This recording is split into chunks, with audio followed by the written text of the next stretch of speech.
Bienvenue à la Cutscene Québec, un podcast où nous prenons une petite pause de l'action et où nous jasons à tous les jeudis soirs des faits saillants et des dernières nouvelles de la scène québécoise de sport électronique ou e-sports, avec le but simplement de rassembler un peu la communauté et de la faire grandir ensemble.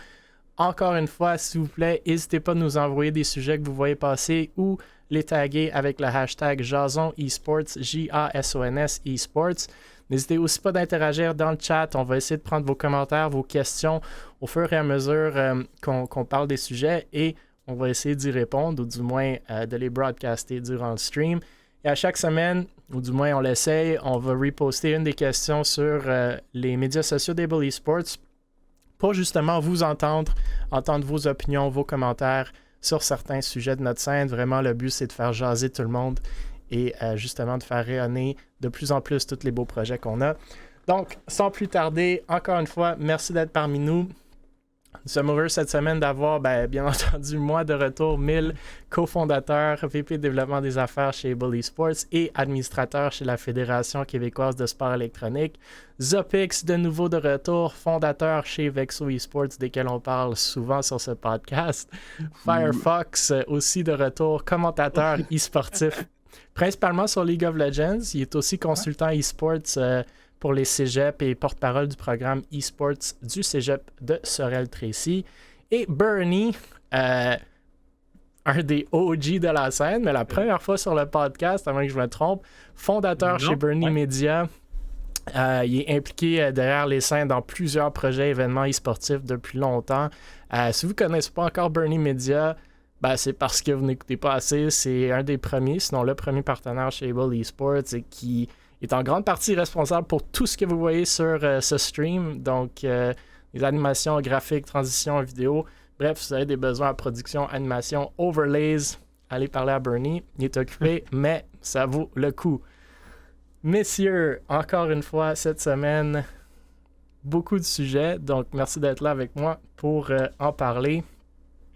Et le premier des sujets qu'on a ce soir, c'est No Reset, donc No Reset Speedruns, qui ont amassé plus de 16 000 $ au bénéfice de la Fondation des gardiens virtuels.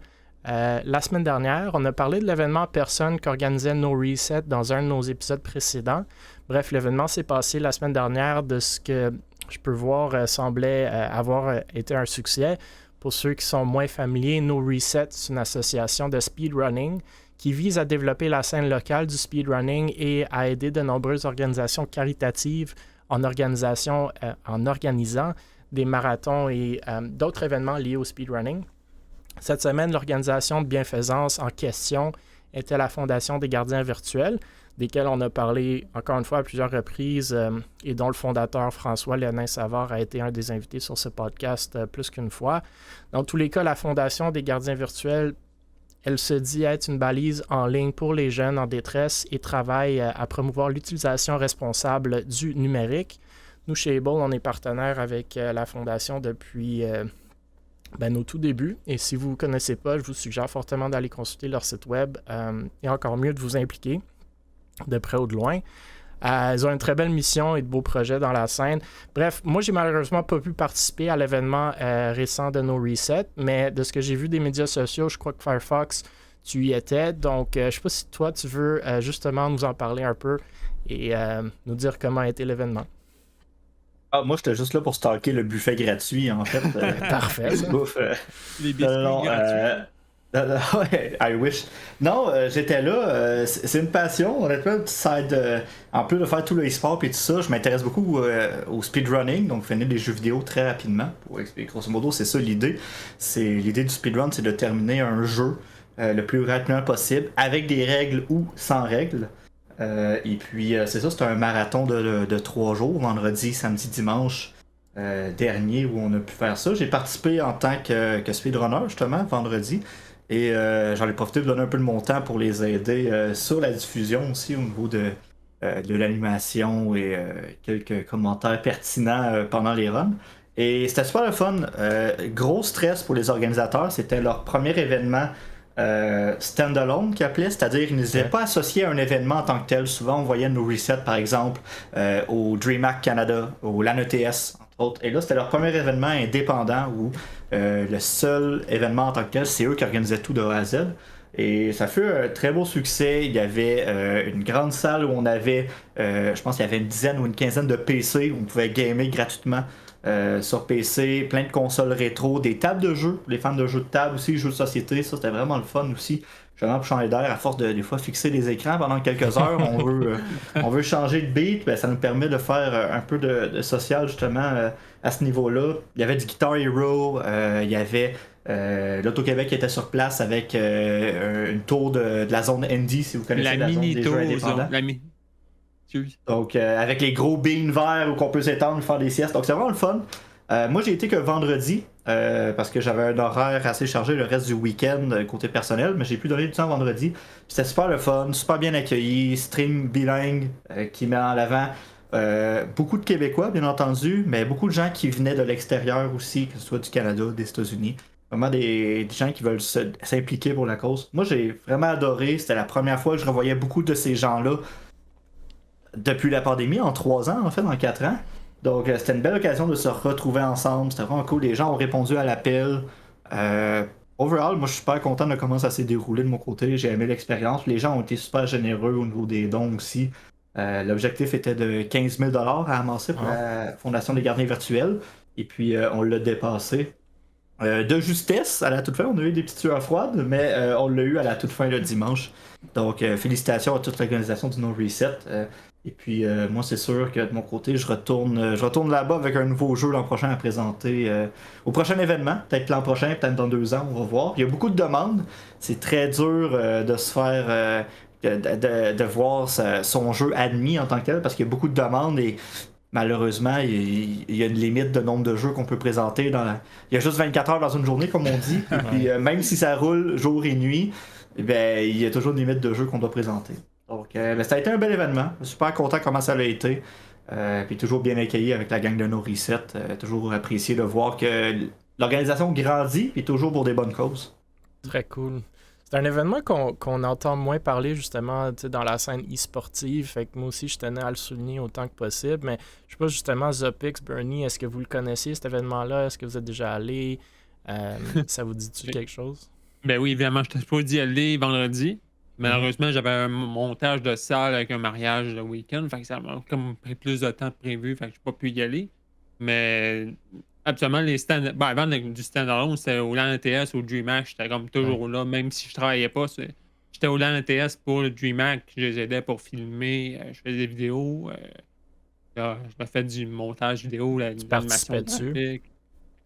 Tu fais pas de speedrunning? Non. Non? Je fais un speedrun de montage de caméra, mais je pense pas que ça fit dans leurs affaires. Mais... Non, c'est vraiment une très belle organisation. Puis, comme j'ai parlé comme à Dimitri comme 1 mois avant, parce qu'on était au Comic-Con de Montréal. Puis, justement, j'y ai dit, j'étais supposé être là pour prendre des photos, mais heureusement, les choses ont changé. Fait que... Mais, comme je vous dis, Bernie est bien occupé. De ce que je voyais, comme le setup était vraiment fou. Là. Comme les caméras, il y en avait 9 caméras. C'était où? Je pense qu'il y en avait 12. C'était Doubletree Hotel from Hilton, dans le coin de Dorval, en fait. Donc on n'était pas très loin de l'aéroport pour les gens qui arrivaient en avion. Il y en a quelques-uns qui ont fait le voyage si en avion. Populaire que ça, c'est cool. On avait des gens, je veux pas donner n'importe quoi, mais Nouveau-Brunswick ou l'Île-du-Prince-Édouard, si je me trompe pas. Ouais, c'est ce que j'ai sont venus en avion. J'ai entendu aussi. Donc, communauté francophone ou bilingue, comme je disais aussi. Vraiment, oui, ça attire des gens un peu partout. Puis, il y a un fun fact, il y a un couple qui venait d'Allemagne qui était aucunement au courant de l'affaire, là. Il arrive à l'hôtel, il voit, hey, c'est quoi ça, du speedrunning? Ah, ben, c'est combien?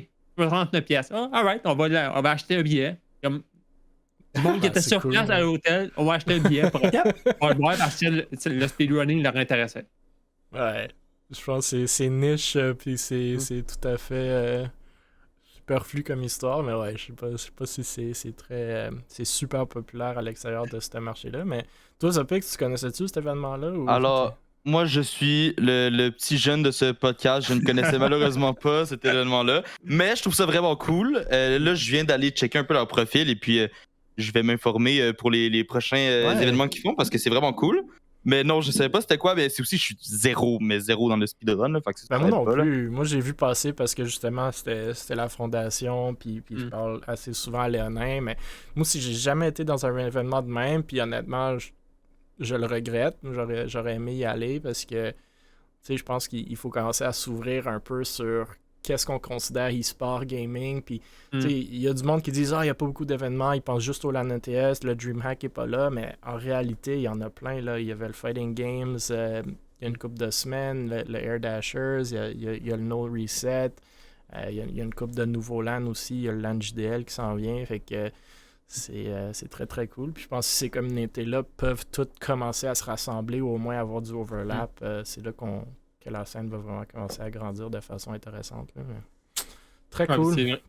C'est vrai que la communauté des sports de speedrunning, c'est une niche, mais c'est vraiment une communauté qui est super. Tes approches puis sont vraiment nice pour t'expliquer comment est-ce que le jeu fonctionne, comment est-ce que leur technique, surtout comment est-ce qu'ils font pour arriver à ce résultat-là.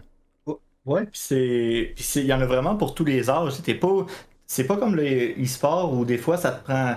Des fois, c'est pas tout le cas, mais des fois on dirait que ça te prend une certaine connaissance des jeux. Tu sais, pour embarquer dans un e-sport, il faut que tu connaisses déjà le jeu a priori. Au niveau du speedrunning, ce qui est chouette, c'est que à partir du moment que tu as joué un peu à un jeu vidéo, t'en as de tous les genres. Ça peut aller de. Il y en a qui vont faire des speedruns sur la NES, la Super NES, tu sais, des jeux rétro des années 90. Et après ça, tu vas avoir des speedruns sur des jeux de 2018-2020. Tu sais, on est passé de Castlevania 1 à des speedruns de Diablo 3. Tu sais, je veux dire, on en avait de tous les genres, en passant par Super Mario, Banjo-Kazooie, on avait eu du Diddy Kong Racing. Tu sais, il y en a vraiment. Il y a toutes les sortes de jeux auxquels tu as pu jouer ici. Il y en a vraiment de tous les genres, de tous les goûts. Fait indirectement, il y a toujours quelque chose qui vient te chercher. Et c'est juste le fait de dire.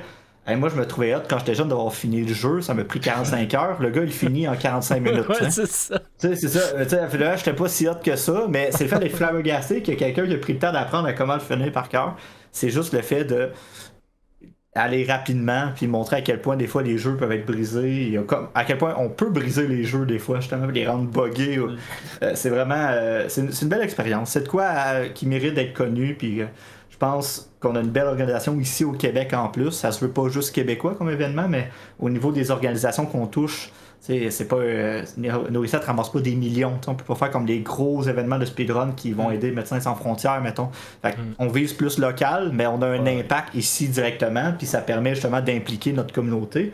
Puis ça veut pas dire que, comme dit, il y a des gens d'Ontario, des gens de l'extérieur peuvent pas venir aider aussi. On offre un événement proche ici, fait qu'on veut que plus de gens embarquent. Puis c'est un événement clairement à découvrir, que ce soit en personne ou via Twitch à regarder. C'est de quoi qui, honnêtement, sur le side, pendant que vous faites du ménage à la maison, de la popote, de la cuisine, peu importe, ça se met très bien sur le side à regarder, jeter un coup d'œil. Puis, il me semble, je viens juste, il y a 2 minutes, il était au premier tableau, il était au boss de fin, what the fuck. Fait que ça s'écoute super bien sur le side, honnêtement. C'est le genre d'événement que j'adore aussi. C'est mon petit dada. En dehors du e-sport, je dois avouer, c'est le petit truc où des fois, je peux me perdre 2-3 heures à regarder des speedruns. Très cool. Ouais, je vais prendre note pour essayer d'y aller la prochaine fois. Hein. Moi et Zopix, on va y aller ensemble parce qu'on connaît main pas dans ça. la main. Exact. Moi, il y a Dimitri parlait de surveiller son Discord parce que dans peut-être 6 mois, il allait peut-être je lance ce que j'ai entendu à la fin. Là. Il y a un petit tease comme quoi que le prochain événement de nos resets, après ça, là, on parle à travers notre chapeau, c'est des petits teases qui ont été lancés, mais qu'on n'aurait pas à attendre 1 an avant le prochain événement. Fait il parlait possiblement d'un événement ce printemps prochain. Fait qu'on va peut-être en lien avec un événement ou pas, on sait pas, mais il disait que ça prendrait pas 1 an avant que nos resets reviennent avec un nouvel événement. C'est cool, mieux ça. J'ai hâte de voir ça. Vas-y. La salle où ce qui était, il y avait le 2 tiers. Le 1 tiers était en rénovation. Ils peuvent étendre encore plus. S'ils le font à la même place, ouais. Cool.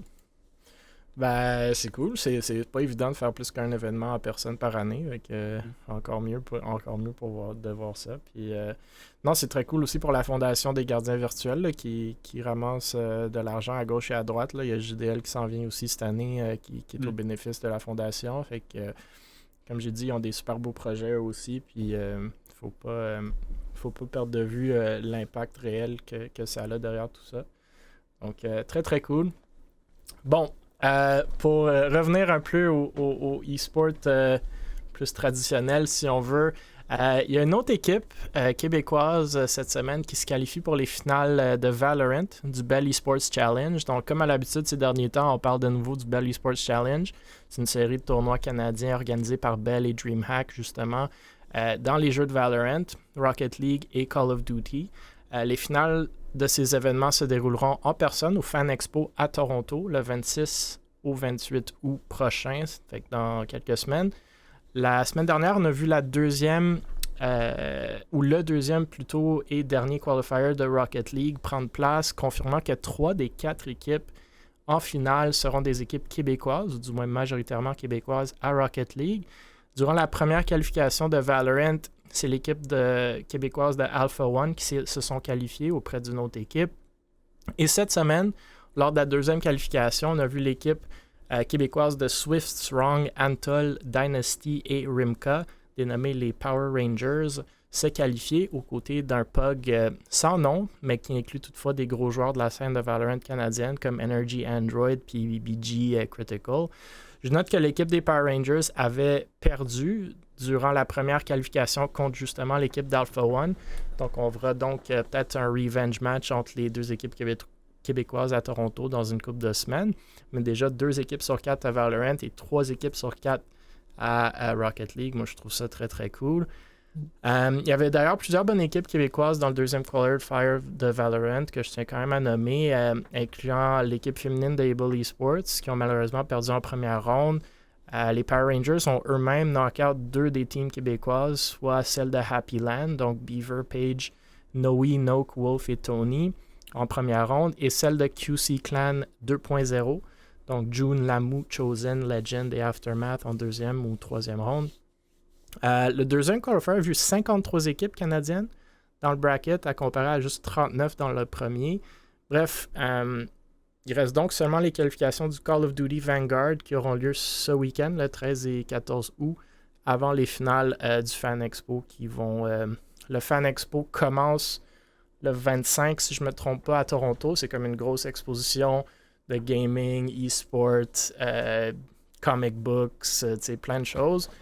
Mais dans ce cadre-là, il va y avoir les finales du Bell Esports Challenge. Donc, c'est pas mal ça la nouvelle. Très cool de voir à date sur 8 équipes, il y en a 5 qui sont québécoises. Donc, ça démontre peut-être notre passion pour le e-sport ici au Québec. Je sais pas si vous avez des réactions. Ouais. Moi, j'en aurais une. Ah ben attends, je pense qu'on avait parlé il y a je sais pas c'est combien de temps là, qu'on avait parlé, là, mais tu sais qu'il y avait peut-être pas assez de recognition avec le Bell Esports Challenge. Mm-hmm. Genre, tu vois que il y a beaucoup d'équipes québécoises qui participent. Je pense que c'est en fonction qu'on en parle au Québec de cet événement-là. Je pense aussi que c'est cool de voir que, tu sais, mettons, je prends Valorant comme exemple, mais Valorant, je pense que c'est quand même une grosse scène au Québec. Ou voire une des plus grosses. Rocket League doit être pas loin ou égal ou whatever. Je connais pas plus que ça, là, mais. Genre, je pense que Valorant prend quand même une grosse place. Je trouve ça vraiment cool qu'il y ait. C'est combien d'équipes t'as dit Valorant qu'il y avait 2 sur 4, mais dans le dernier qualifier, il y avait 4 équipes québécoises qui jouaient déjà. Ouais. C'est cool. Fait que c'est quand même cool. Puis ça fait des événements qu'on peut participer aussi tous ensemble dans le futur. Là, en espérant que ça continue encore dans le futur, là, le Bell Esports Challenge. Mais je trouve ça vraiment hot, encore une fois. J'ai hâte de voir comment ça va continuer. Là, je sais pas exactement c'est quoi que les équipes qui se qualifiaient gagnaient ou allaient fait que ça gagne la première place, ça dépend des tournois, mais gagne entre 7 et 9 000. Okay. Et une entrée à n'importe quel DreamHack de 2023 en Amérique du Nord, plus un 2500$ pour avion et hôtel. Fait quand même un hyper beau prix. Là. Il y a plus de 30 000$ en prix pour les 3 tournois mis ensemble. Ouais, je suis d'accord avec ton no recognition. Tu sais, comme justement, c'est un gros tournoi. 53 équipes canadiennes, 9 000$ en prix, des finales en personne. Puis j'ose croire que le viewership va être plus haut pour les finales. Mais il y avait comme 30 à 40 viewers dans ce tournoi-là, ce qui est un peu malheureux parce qu'il y a quand même du très bon casting et tout. Mais bon.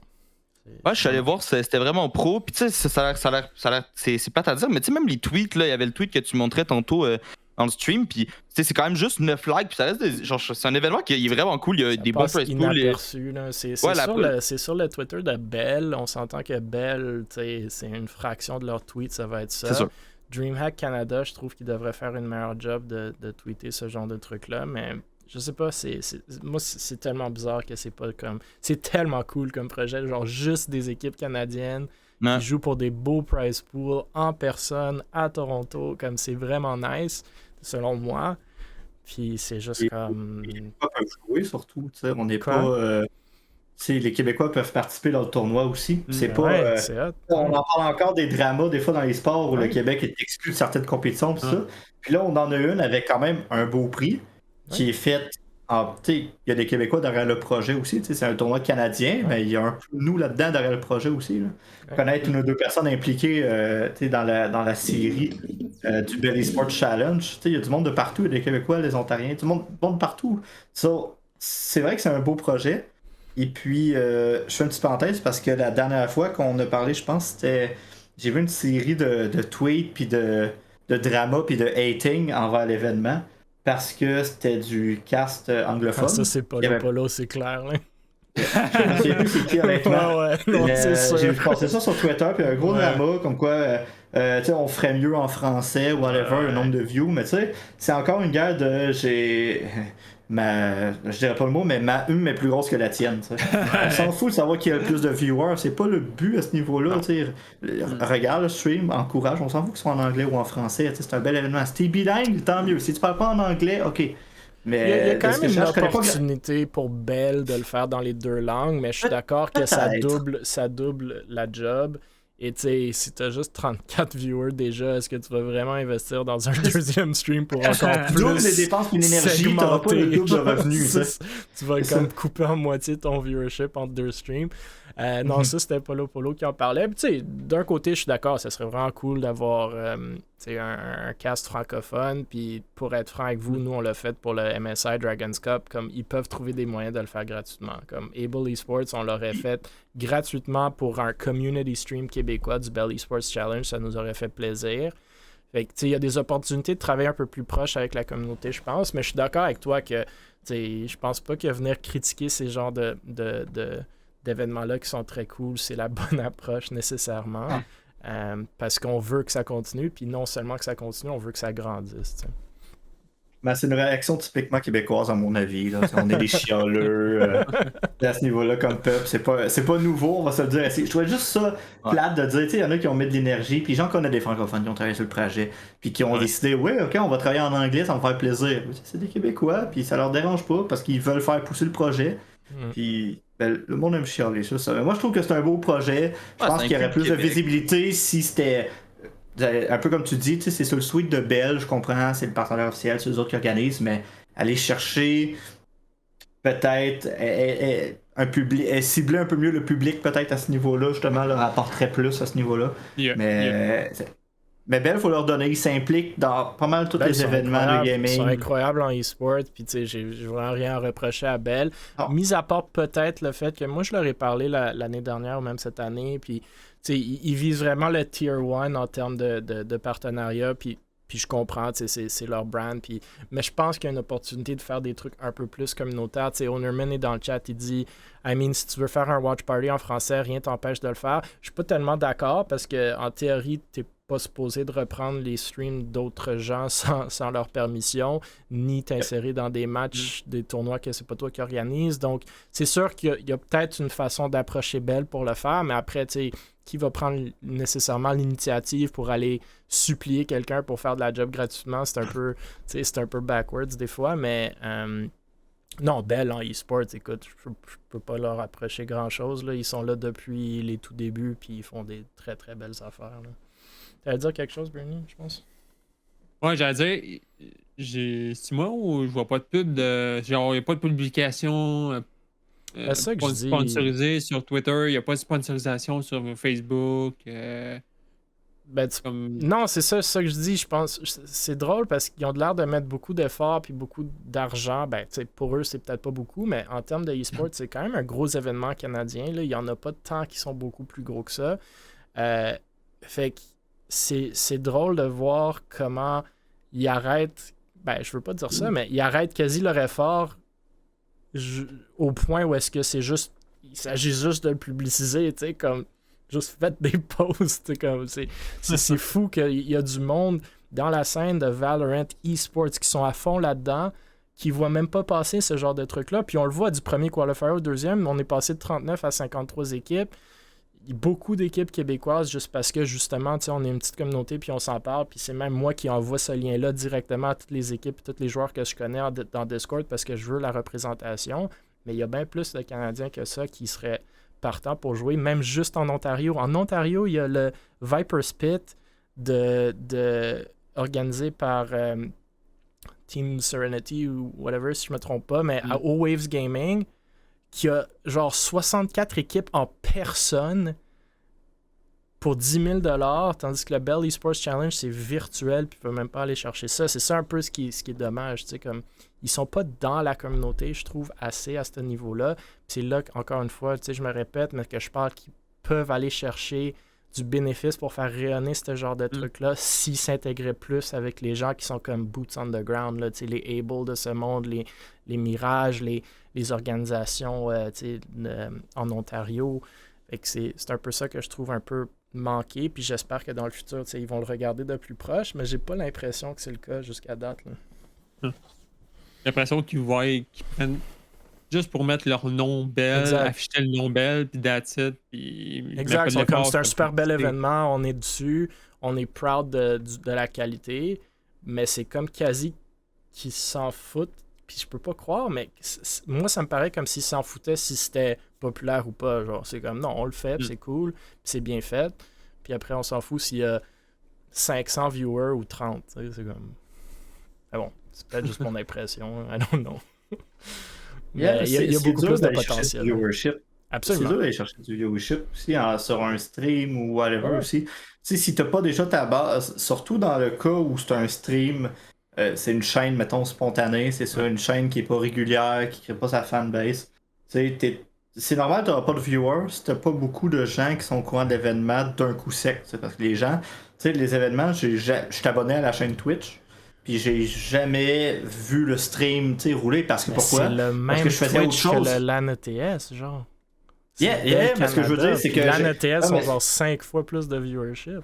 Oui, pourquoi? Parce que tout le monde sait que c'est le week-end du LAN ETS. Tu sais, on est combien un ETS? 200, 500, 1000? Exact, mais ils sont avec DreamHack Canada. Genre, je peux pas croire qu'ils peuvent pas faire un peu le même engouement. Tu sais, je veux dire, comme, aller chercher cette communauté-là, c'est la même communauté. Là. Ben, ils ont réussi à aller la chercher, mais celle des joueurs, t'as quand même 90 équipes qui se sont inscrites. Ouais, il y a un overlap, là, mais oui, je suis d'accord. Ouais, parce que ça j'avais demandé, c'est qualifier. Il doit y avoir des équipes qui ont fait le 1, le 2. Il faut pas perdre de vue que 53 équipes canadiennes de 5 joueurs, c'est quand même impressionnant. Là. C'est pas rien. Là. C'est pas rien, en effet. C'est plus que ce qu'on n'aura jamais, n'a jamais eu au LAN ETS sur le jeu. C'est clair, of course. Fait que, tu sais, parce qu'on a des limites d'espace, bien entendu, mais au niveau des inscriptions, c'est bon. Ça, le monde ne va pas se déplacer pour... ça, c'est quand même virtuel, fait que tu vas te déplacer si tu es dans le top 4. Mais écoute, super cool événement. Je suis super content qu'il va y avoir 2 équipes québécoises. Moi, je vais être là en personne parce que je donne un panel sur le eSports le samedi au Fan Expo. Fait que je vais essayer de regarder. Mais bon, la finale Valorant, c'est le dimanche. Fait que je sais pas à quelle heure ça va finir, mais je vais pas rentrer chez nous à 4h du matin en voiture. Un petit 7 heures de route. Ouais, c'est ça. Ouais. Mais sinon, Rocket League, je pense que c'est le samedi, puis Call of Duty le vendredi. Donc, je vais essayer d'écouter ça aussi.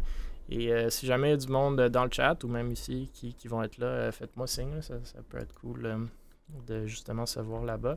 Mais un gros événement d'expo.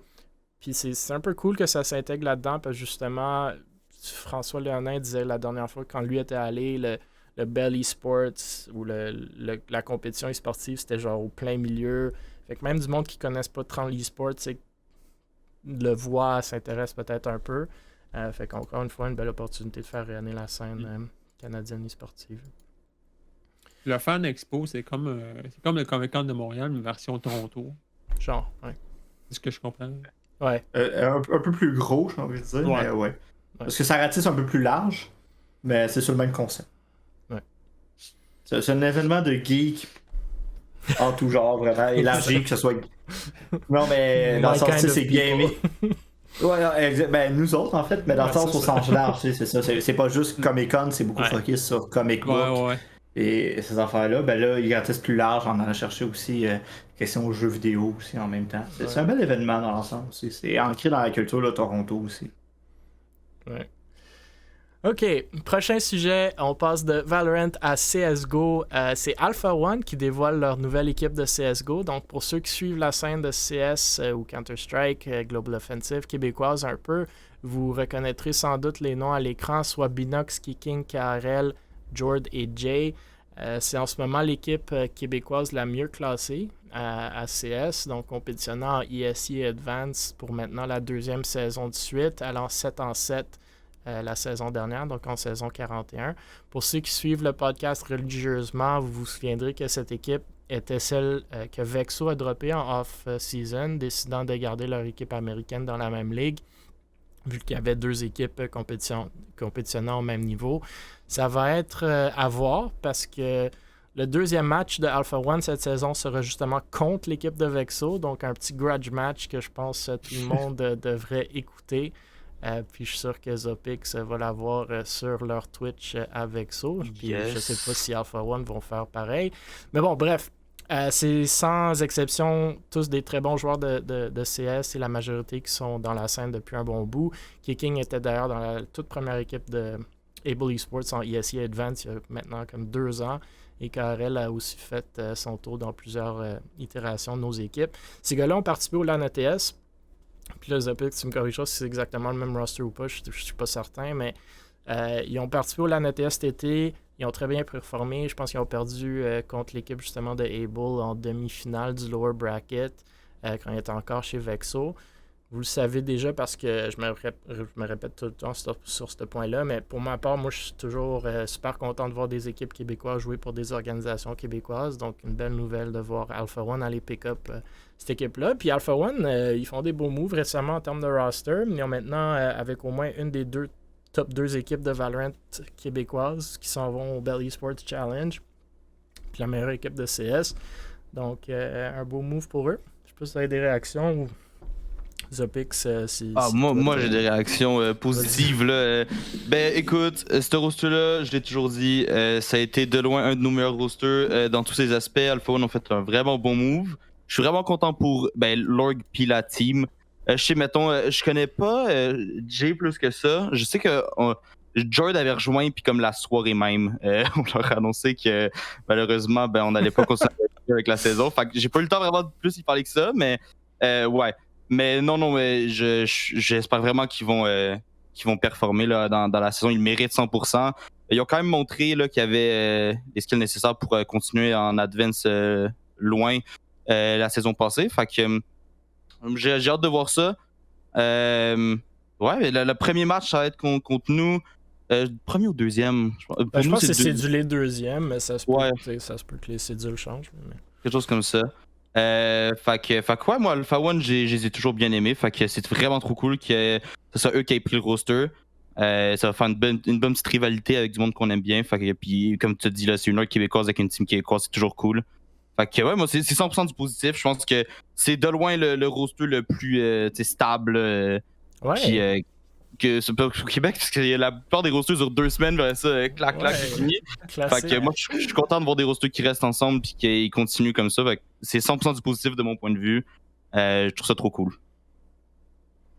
Ouais, moi aussi. C'est cool, j'adore cette équipe-là. Encore une fois, c'est du CS. C'est toujours plus cool aussi quand c'est du CS. George est dans le chat, il dit que c'est Kicking la IGL. Puis ouais, Kicking, c'est la IGL depuis longtemps, je pense, dans toutes les équipes.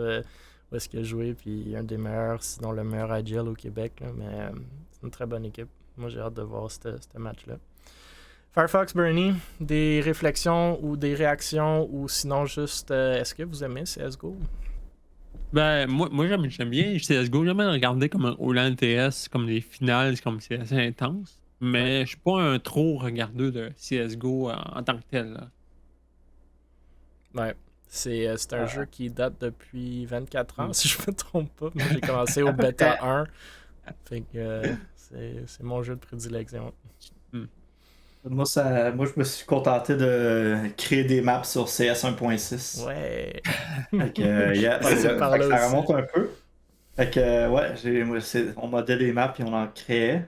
Fait que c'est ça mon expérience de CS. Mais pour ce qui est de la nouvelle d'Alpha One, je suis pas trop la scène. Là. Je sais pas, on dirait qu'à chaque fois que je viens sur le podcast, Alpha One a un nouveau roster à annoncer. Fait que je sais pas. I don't know what to say. C'est juste la par rapport à réalité that. de toutes les organisations québécoises. On fait juste C'est- recruter des rosters puis les perdre. C'est le mime au Mais Québec. c'est ça, fait que, tu sais, je veux dire, I don't know, au moins, je veux dire, tu sais, ils font du ménage, je veux dire, ils sont propres, je sais pas.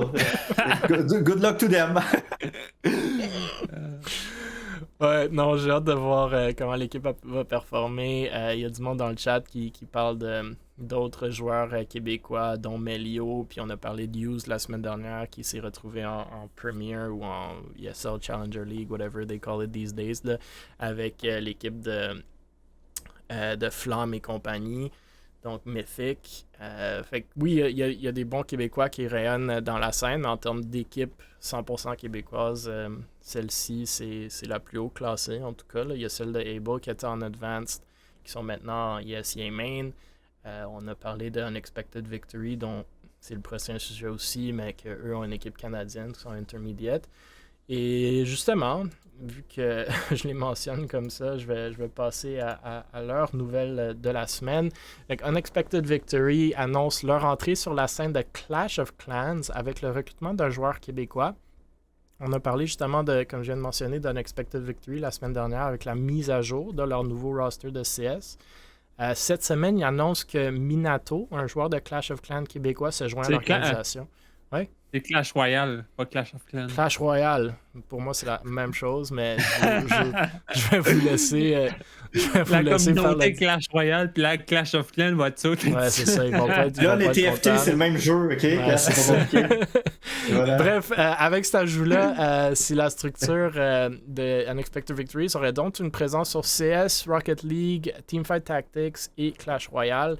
Donc, il précise que Minato aurait un PB MMR de 5377. J'ai aucune idée si c'est bon, mais j'imagine que oui, vu qu'on le met dans un tweet, et qui est plus que prêt pour le prochain chapitre de sa carrière. Il annonce aussi que pour tous ceux qui seraient intéressés, qu'il aurait créé un clan sous le nom de UV1 eSport dans le jeu. Donc, comme vous l'avez sûrement deviné, Clash Royale, Clash of Clans, je connais pas tant ces jeux-là, mais intéressant de voir une organisation rentrer dans un jeu qui est quand même connu, puis qui a quand même un volet e-sportif, mais qu'on voit moins souvent mis de l'avant, surtout dans les organisations québécoises et même canadiennes, si je ne m'avance pas trop. Fait que justement, c'est la question que je voulais vous lancer. Connaissez-vous un peu dans ce jeu-là? Qu'est-ce que vous pensez du fait de rajouter un joueur de Clash Royale dans une organisation québécoise?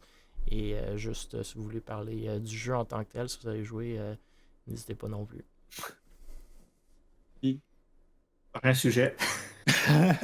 Ben non, mais moi, je sais juste la scène de. Je sais que c'est vraiment une grosse scène, mais je connais rien là-dedans. Je connais rien sur Clash of Clans. Je sais juste que c'est une huge scène. Je trouve ça vraiment cool, encore une fois, mais j'ai aucune idée. Fait que j'espère vraiment que Unexpected Victory vont montrer comment ça fonctionne, mettre des clips, là, tout le kit. Parce que je suis intéressé à savoir comment ça fonctionne, c'est quoi le jeu. Genre, je l'ai jamais installé, je pense même pas. Fait que, genre, poster en masse là-dessus, comme ça, on peut savoir c'est quoi. Parce que, en vrai de vrai, moi, ça m'intéresse. Là, moi, je veux savoir c'est qui le joueur, qu'est-ce qu'il fait, il est bon, comment. Parce que, je sais pas non plus, ça veut dire quoi le score. Fait que j'espère vraiment qu'ils vont utiliser cette opportunité-là pour nous faire découvrir le jeu à ceux qui connaissent pas. Je pense qu'il y en a qui connaissent, là, évidemment, au Québec, souvent. Là, mais, en tout cas. Fait que moi, je pense que c'est une belle opportunité de nous démontrer un peu c'est quoi la scène. Ouais, on parle Clash Royale daily player, approximativement plus de 1 million actifs. Donc, c'est quand même impressionnant. C'est sûr que des jeux mobiles, on voit plus de players que d'autres jeux d'habitude, mais moi aussi, je suis tes commentaires, Zopix, dans le sens que c'est une grosse communauté, ça je le sais, mais c'est un jeu que je suis moins familier ou pas du tout.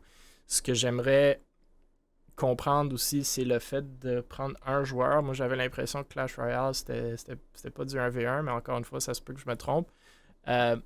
Mais le point, c'est aussi de créer du contenu autour de tout ça. Je pense qu'il y a beaucoup d'organisations, justement, qui sont tellement focusées sur les, entre guillemets, AAA ou Tier 1 e-sport, qu'on oublie le potentiel de plein d'autres jeux, comme, il y a du monde dans le chat, comme les jeux de Pokémon, comme les jeux de Clash Royale, comme les jeux mobiles, qui ont des super grosses scènes, qui ont du bon public, où est-ce qu'on peut aller créer du contenu, où est-ce qu'on peut aller chercher des joueurs, où est-ce qu'on peut compétitionner dans des tournois à moindre prix. D'habitude, ça coûte beaucoup moins cher parce que justement, c'est pas des Tier 1, c'est pas du AAA, puis il y a moins de saturation dans ces marchés-là. Donc, on peut se différencier, puis on peut se démarquer. Fait que j'aime le move. Comme ce Pix, j'ai hâte de voir du contenu, du stream ou des vidéos, je sais pas trop quoi, justement pour m'y mettre un peu. Puis c'est peut-être quelque chose qui pourrait intéresser des gens qui sont même pas intéressés aujourd'hui. Mais ça risque aussi d'aider à Unexpected d'élargir leur fanbase, ou du moins je l'espère.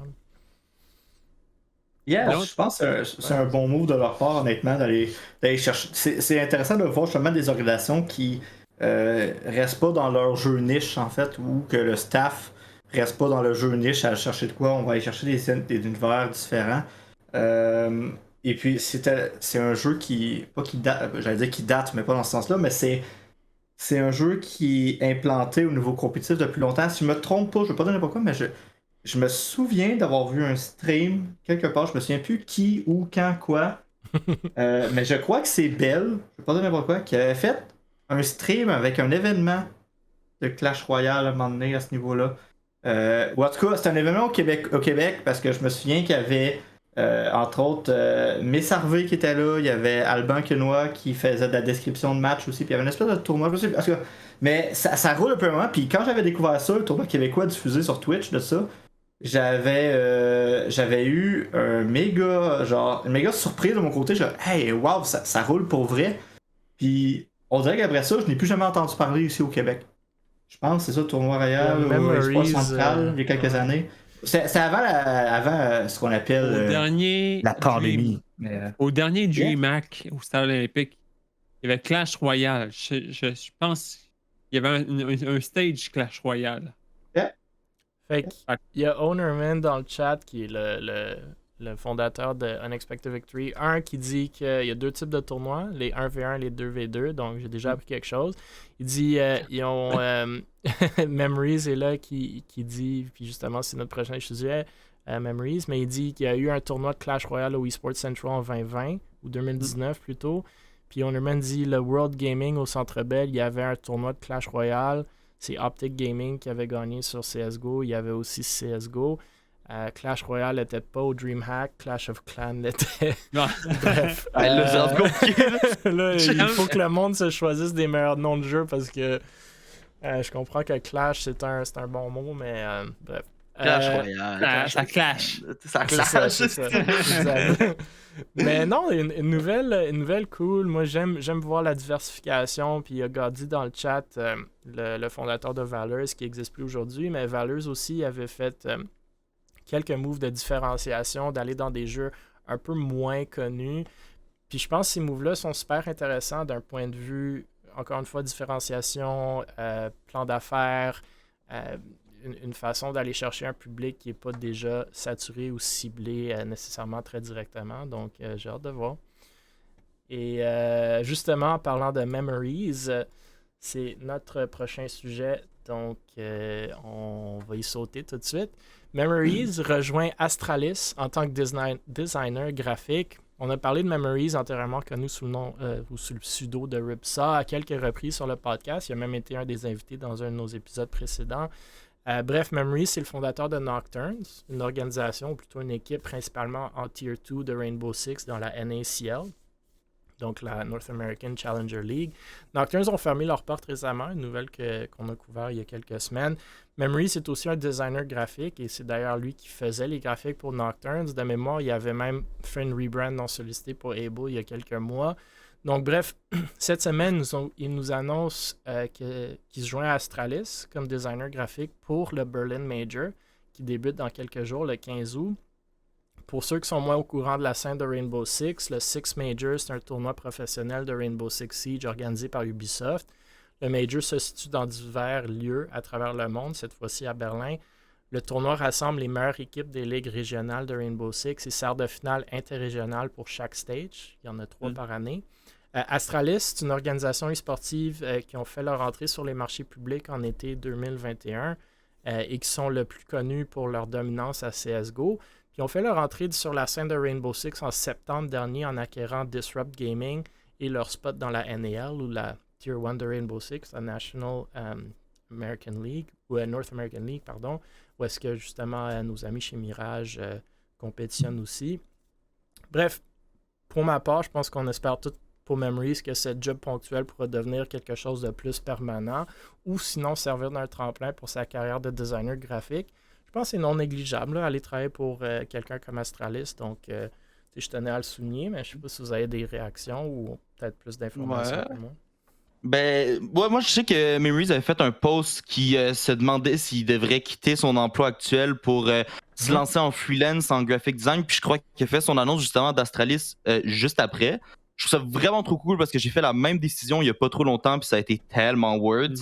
Fait que de mon point de vue, je trouve ça génial qu'il y ait de plus en plus de designers qui prennent l'avant de. Parce que tu sais, c'est pas tout le monde qui peut aller. Tu sais, moi, j'avais pas les résultats pour aller étudier juste en graphic design. Il faut que j'aille dans un autre programme, mettons cégep, etc. Fait que je trouve que le freelance. Vraiment bons résultats pour aller travailler en étonnamment, les programmes de graphic design, c'est tellement contingenté. Je sais pas trop pourquoi, mais c'est vraiment.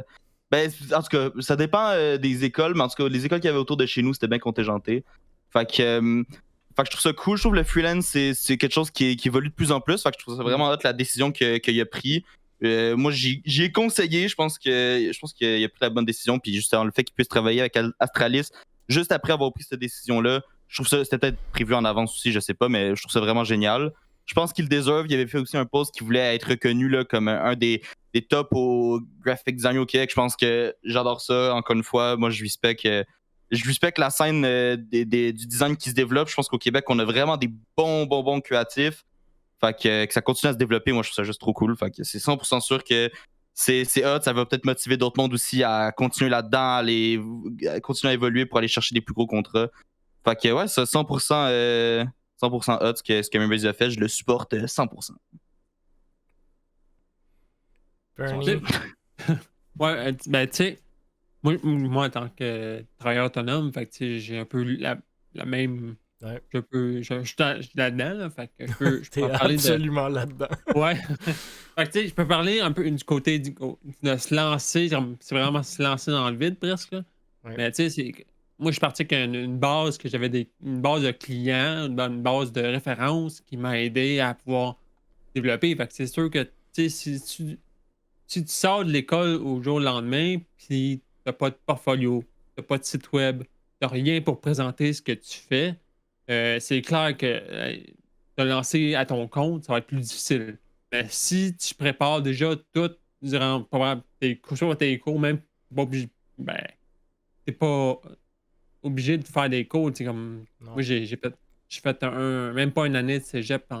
J'avais des cours de design graphique, puis je capotais, là, je tripais, là, mais tu sais, j'ai pas un diplôme, mais tu sais, je suis là-dedans aussi, là. Mais c'est ça, si t'as avoir un bagage, ça l'aide beaucoup à pouvoir chercher. Puis justement, tu sais, comme faire des projets comme ce qu'il a fait pour les Able, comme même un faux logo ou un faux branding pour ci, pour ça, pour ça. Ben, c'est bon parce que au moins ça te dit, ben, cette personne-là a des aptitudes pour pouvoir au moins travailler, pouvoir faire de quoi, puis présenter. Ouais, ben je pense que c'est justement pourquoi le fait d'avoir été dans Nocturnes puis d'avoir fait tout leur graphisme, ça l'a aidé. Après, moi, j'ai toujours le questionnement, tu sais, c'est super cool de travailler en e-sports en termes de graphic designer parce que, Memory, c'est un joueur de Rainbow Six, je me trompe pas, puis il y a une passion pour le e-sport. Après, moi, je me demande toujours personnellement, est-ce que je me mettrais dans le design si j'étais vraiment bon en design graphique, est-ce que je serais en e-sports ou j'irais plus large? Parce qu'on s'entend entre vous et moi, les budgets en e-sport d'habitude sont beaucoup moins intéressants que les budgets à l'extérieur du e-sport. Mais c'est super cool d'avoir, comme Zopix a dit, ce talent-là au Québec, qui sont passionnés par la scène puis qui travaillent dedans. Memories dans le chat, il dit son plus gros contrat sera annoncé demain. Plus gros qu'Astralis, donc peut-être qu'on va devoir reparler de lui encore, puis il fait exprès, peut-être qu'on va devoir reparler de lui encore la semaine prochaine. Il dit j'avais déjà 3 de mes contrats quand j'ai fait mon tweet, travailler 40 heures plus le graphisme avec des deadlines de 14 jours, c'est rough. Absolument, avoir 2 sources de revenus puis 2 jobs, c'est loin d'être évident. Là. Ouais. Mais pour ta question, Mille, moi j'ai starté là, avec l'e-sport, puis je suis parti, je pense que j'ai dû quadrupler mes sources de revenus juste en partant. Genre, je suis parti faire du design genre à d'autres places. Puis avant, je faisais pas plus d'argent que ma side job quand j'étais plus dans l'e-sport. Fait que genre, I guess que. En tout cas, ça dépend. C'est sûr que, tu sais, on the side, je fais toujours des affiches e-sport parce que c'est ça que j'aime faire, là. Je vais pas te mentir. Moi, faire une pub d'une page Instagram ou whatever, ou faire une affiche e-sport, il y a clairement une des deux que j'aime plus faire, là. Mais. Il y a clairement une des deux qui paye 10 fois plus aussi. Ouais, il y en a une des deux qui me donne à manger, puis l'autre, pas tant. Fait que. Ben, c'est ça. Que, ouais. Moi, je suis, tu sais, my day job, c'est pas en e-sport, c'est en biotech, puis on n'est pas une grosse compagnie, puis les budgets qu'on a pour du graphisme, pour des sites web, sont pas comparables. Tu sais, en e-sport, il y a du monde qui demande pour une banner ou un logo à 5$ à 25$.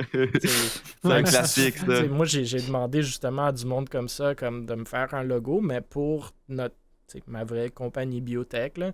Ils sont comme, ouais, je te le fais à 20$. Je suis comme, man, honnêtement, je peux même pas montrer ça à mon boss, ce bill-là, parce qu'il va faire comme, man, c'est qui ça? Genre, je suis comme, prends 100$, 200$ minimum. Genre, tu sais, pour la même job, je suis juste comme, moi, ça n'a même pas de l'air crédible de demander, tu sais, de payer. Non, il y a du monde qui travaille en bas du salaire. Tu sais, comme quand tu calcules les heures qu'ils travaillent dessus, au final, ça revient en bas du salaire minimum. Parce qu'on est habitué à cette scène-là où est-ce que tu vois des gars qui font des Fortnite highlights de 5 minutes pour 5$, tu sais. Puis il y a du monde après qui, même pour le 5$, sont comme, c'est pas mal cher, l'autre, il le fait à 2$. Je suis comme, my God, comment vous faites, là? C'est comme, je comprends pas. Puis tu sais, c'est correct, tu te builds un portfolio, mais justement, je pense qu'il y a beaucoup de monde qui charge pas assez. Après, c'est drôle à dire parce que si tu veux travailler dans l'e-sport, il n'y a pas tant de budget non plus. Je ne vais pas vous cacher le fait qu'Able, on met pas beaucoup d'argent dans notre graphisme, sinon très peu. Donc, c'est un œuf ou la poule. Là, si tu veux œuvrer en e-sport, il y a des façons d'aller chercher de l'argent. Comme Memory, je suis sûr qu'Astralis, c'est une compagnie publique, ils payent. Mais je pense... C'est toujours un peu le trade-off quand tu veux travailler dans ta passion, dans ton domaine où tu es passionné. D'habitude, tu es un peu moins payé. C'est la même chose pour les sports traditionnels. Tu vas aller faire du marketing chez les Canadiens de Montréal versus du marketing chez Imperial Tobacco, c'est le double du salaire. Là, mais bref. Je sais pas si vous avez d'autres commentaires ou réactions là-dessus. Ben moi c'est sûr que genre, si tu fais le design graphique, mais je dirais, voyons. Il n'y a pas tous tes œufs dans le même panier, comme qu'on dit. Hein. Comme, fais pas juste focusser sur les sports. Comme, exact. Mets-toi large. Fais plus que du e-sports. Parce que sinon, si ta branche de e-sports tombe à terre, t'es fait. T'as plus rien.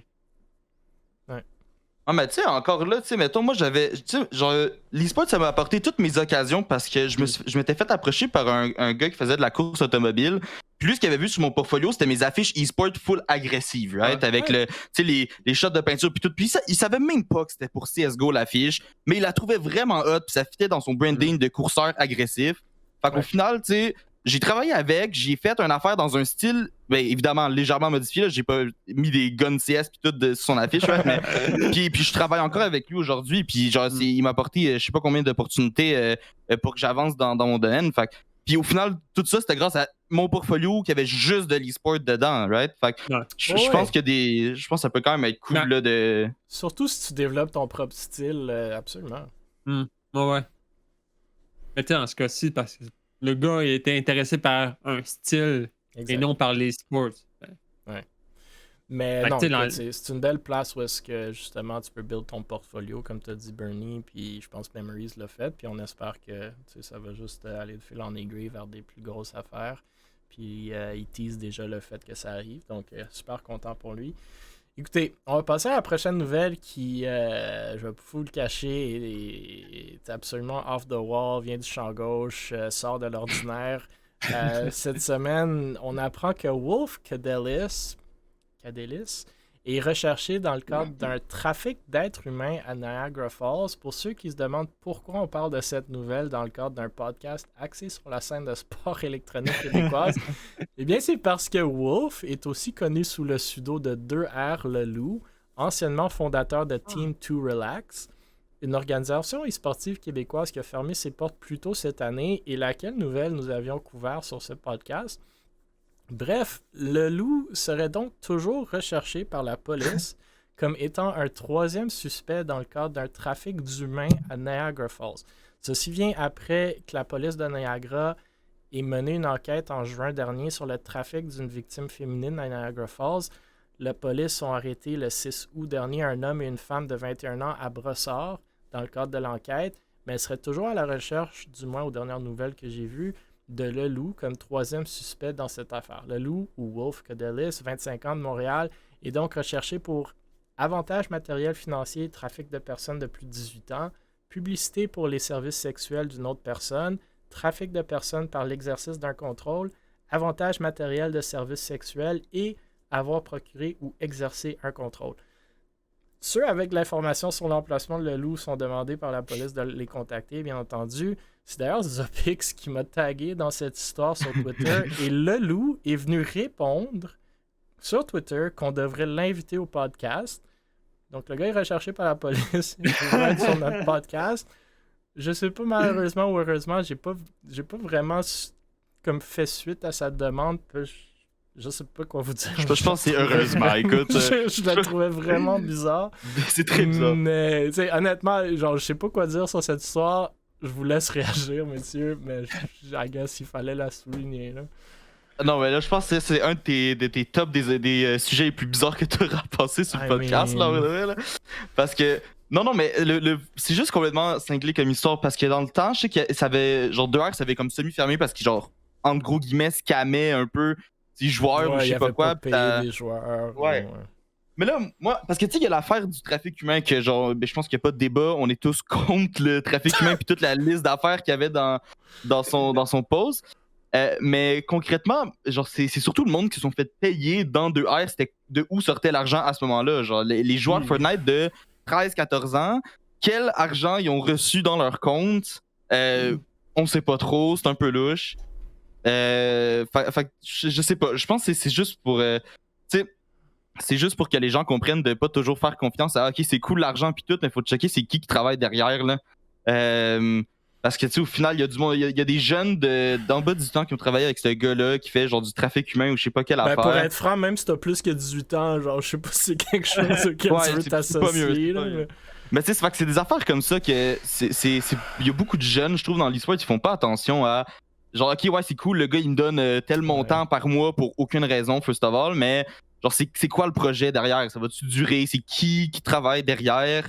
Est-ce que ça a du sens? De où est-ce que c'est quoi sa source de revenus? Genre, il me donne du cash de où? C'est des affaires comme ça que le monde doit checker un peu plus parce que là, au final, sinon, tu te ramasses que ton owner de l'année passée, il fait du trafic humain. Jamais à ce que ce soit ça. C'est l'affaire de surtout pour quelqu'un que, genre, tu sais, une petite organisation e-sportive québécoise où est-ce que Fine, il payait du monde, mais comme, c'est pas possible, là. Faut se prendre en compte, le Louis, après 2R, il a continué à faire du contenu. Il avait fait beaucoup là, peut-être 3-4, je sais pas, je me suis pas plus informé que ça, mais de Twitch date, là, ou des trucs comme ça sur Twitch. Je sais qu'il y avait des pubs là, sur Instagram, sur un compte, je sais plus c'est quoi, le WTL Montréal, je pense, un truc comme ça. Qui publiait ses Twitch dates, peut-être qu'il les payait, je sais pas comment ça fonctionnait. Il continuait encore là, après 2R à faire du contenu, à parler à du monde, à se créer des contacts, à faire du networking dans la scène plus content que e-sport dans ce cas-ci, là, mais je trouve juste ça vraiment dommage de voir qu'il y a du monde dans cette scène-là qui font des choses comme ça, qui s'en foutent au point de répondre sur Twitter. C'est vraiment louche. Il se cache à quelque part puis il est sur son téléphone en train de répondre à Twitter pour être sur un podcast sportif. Là. C'est ouais, on va t'inviter, puis il nous encore l'invite, il y a une démarche. Soit, genre, on essaie de voir il est où avec son IP. Puis, bref, je sais pas si vous avez d'autres réactions là-dessus. Là. Je tenais, comme je vous dis, à le souligner. C'est sûr que moi, je trouve ça absolument affreux de lire des trucs comme ça. Puis non seulement comment ça impacte la scène, mais juste le fait de savoir qu'il y a du monde qui font ça, c'est jamais le fun. Là, mais 25 ans en plus, le gars il est pas tant vieux là, pour faire ça. Genre, je sais pas, c'est. Ben après, tu sais, quand tu lis ces trucs-là, il faut toujours comprendre dans les faits c'est quoi. Là. C'est sûr qu'ils ont rattaché genre 10 comme description de ce qu'il a fait. Ouais, c'est sûr. Ça revient à comme un acte là, ou une série d'actes, là, mais anyway. Ouais. Mais tu sais, c'est aussi c'est quoi donc ben là, ça vous le savez peut-être, genre vous vous attendez à ça là, mais tu sais, il y a la classique communauté de supporters, genre hashtag Free le loup, je sais pas quoi là. Ça c'est des trolls, là, on s'entend là. Je veux bien là, mais ça reste pareil. Ça c'est juste des petits kids qui veulent, je sais pas, tu sais comme malheureusement l'internet c'est ça là, c'est il y a une nouvelle qui sort, puis peu importe le sérieux de la nouvelle, il y a toujours du monde qui vont essayer d'être drôle, puis dans un sens, c'est correct, genre, faites ce que vous voulez, c'est l'Internet, mais comme, perdons pas de vue qu'il y a quand même une victime derrière tout ça, là, tu sais. Non, c'est ça. Mais bon.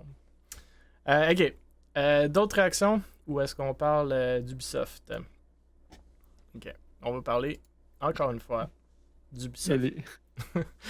Donc, Ubisoft va discontinuer le volet multiplayer ou multijoueur de 15 jeux supplémentaires cet automne. Ubisoft a récemment annoncé qu'il mettait fin au support de l'aspect multijoueur de plusieurs de ses anciens titres, notamment Assassin's Creed 2, 3 et Brotherhood, ainsi que Far Cry 3, Splinter Cell Blacklist et une version de Prince of Persia parmi d'autres. C'est pas des nouveaux jeux, mais le fait de perdre l'aspect multiplayer, je pense, va vraisemblablement tuer du moins certains de ces jeux complètement. Ils ont déclaré que cette décision aiderait à concentrer leurs ressources sur des jeux plus récents. 15 jeux devraient donc perdre leur fonctionnalité en ligne le 1er septembre prochain, ainsi que les accès au DLC, donc Downloadable Content. Je comprends qu'Ubisoft se porte peut-être pas super bien ces derniers temps, et qu'il soit logique d'un point de vue commercial de cesser de mettre des ressources sur les volets en ligne de certains anciens jeux.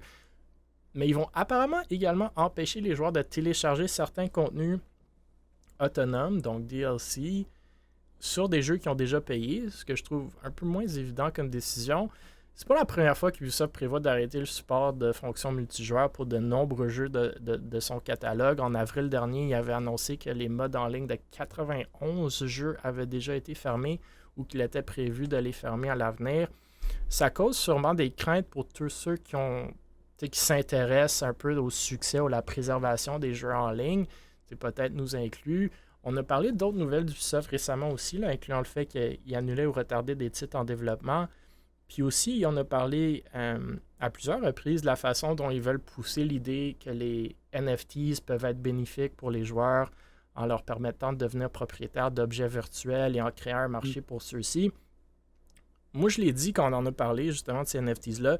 Je suis d'accord avec cette idée, cette vision. Le fait qu'Ubi, par contre, ne semble pas nécessairement avoir une vision à long terme sur le maintien des aspects en ligne de certains jeux peut venir comme un peu contrecarrer, selon moi, la confiance que les joueurs pourraient avoir dans l'achat de ces NFTs-là. Je veux dire, c'est bien de posséder un objet virtuel, mais c'est comme un skin ou de pouvoir le revendre, mais déjà que les NFTs sont vus comme des investissements risqués, c'est quoi la valeur réelle de ces in-game items si l'éditeur est susceptible d'annuler toutes les fonctions multijoueurs du jeu.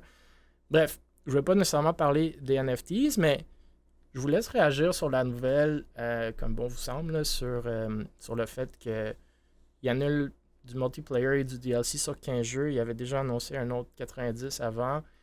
Et de un, pourquoi vous pensez qu'ils font ça? Est-ce que ça a un impact? Do we care?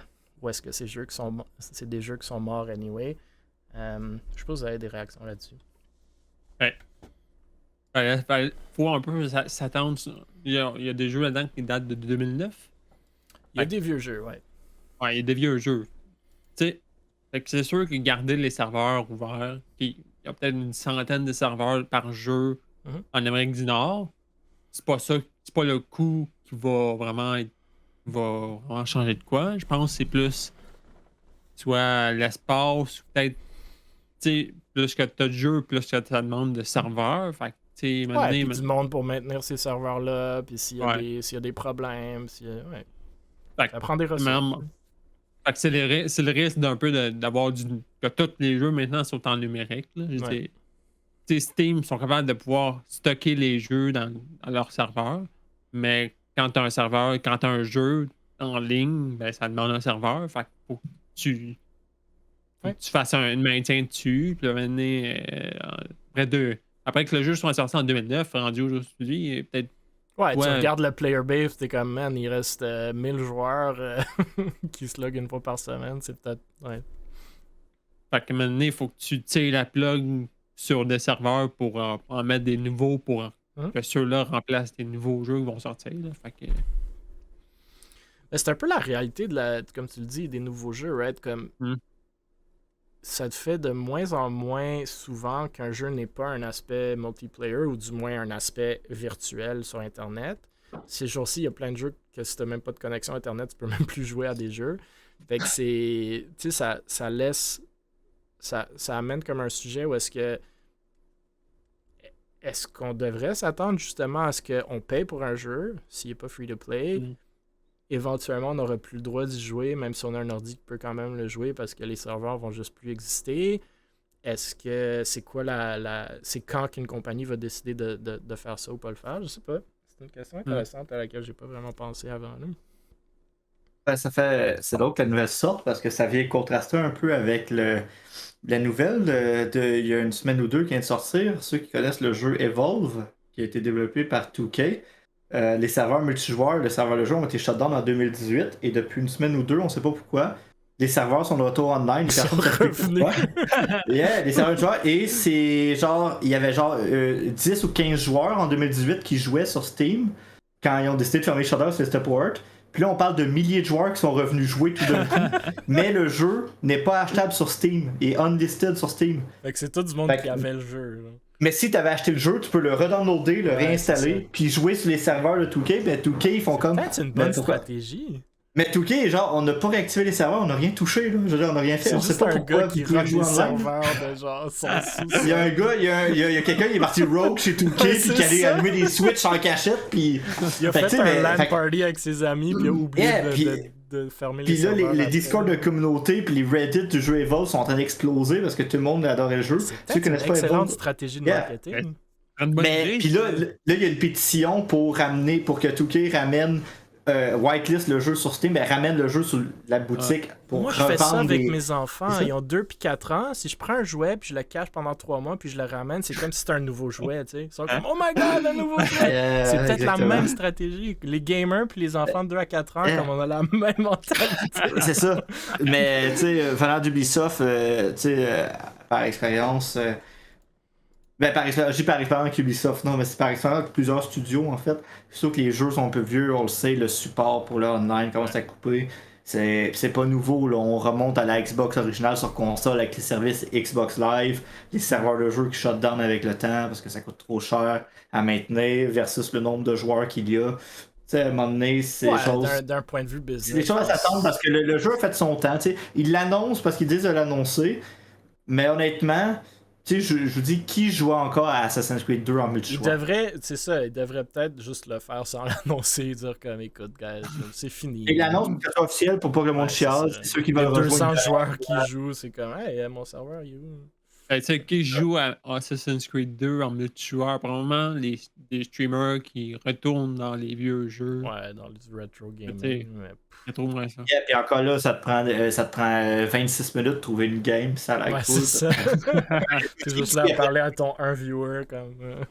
Exactement. Donc, ça, honnêtement, ça me choque pas. Je trouve ça dommage, mais ça me choque pas. Je suis pas surpris.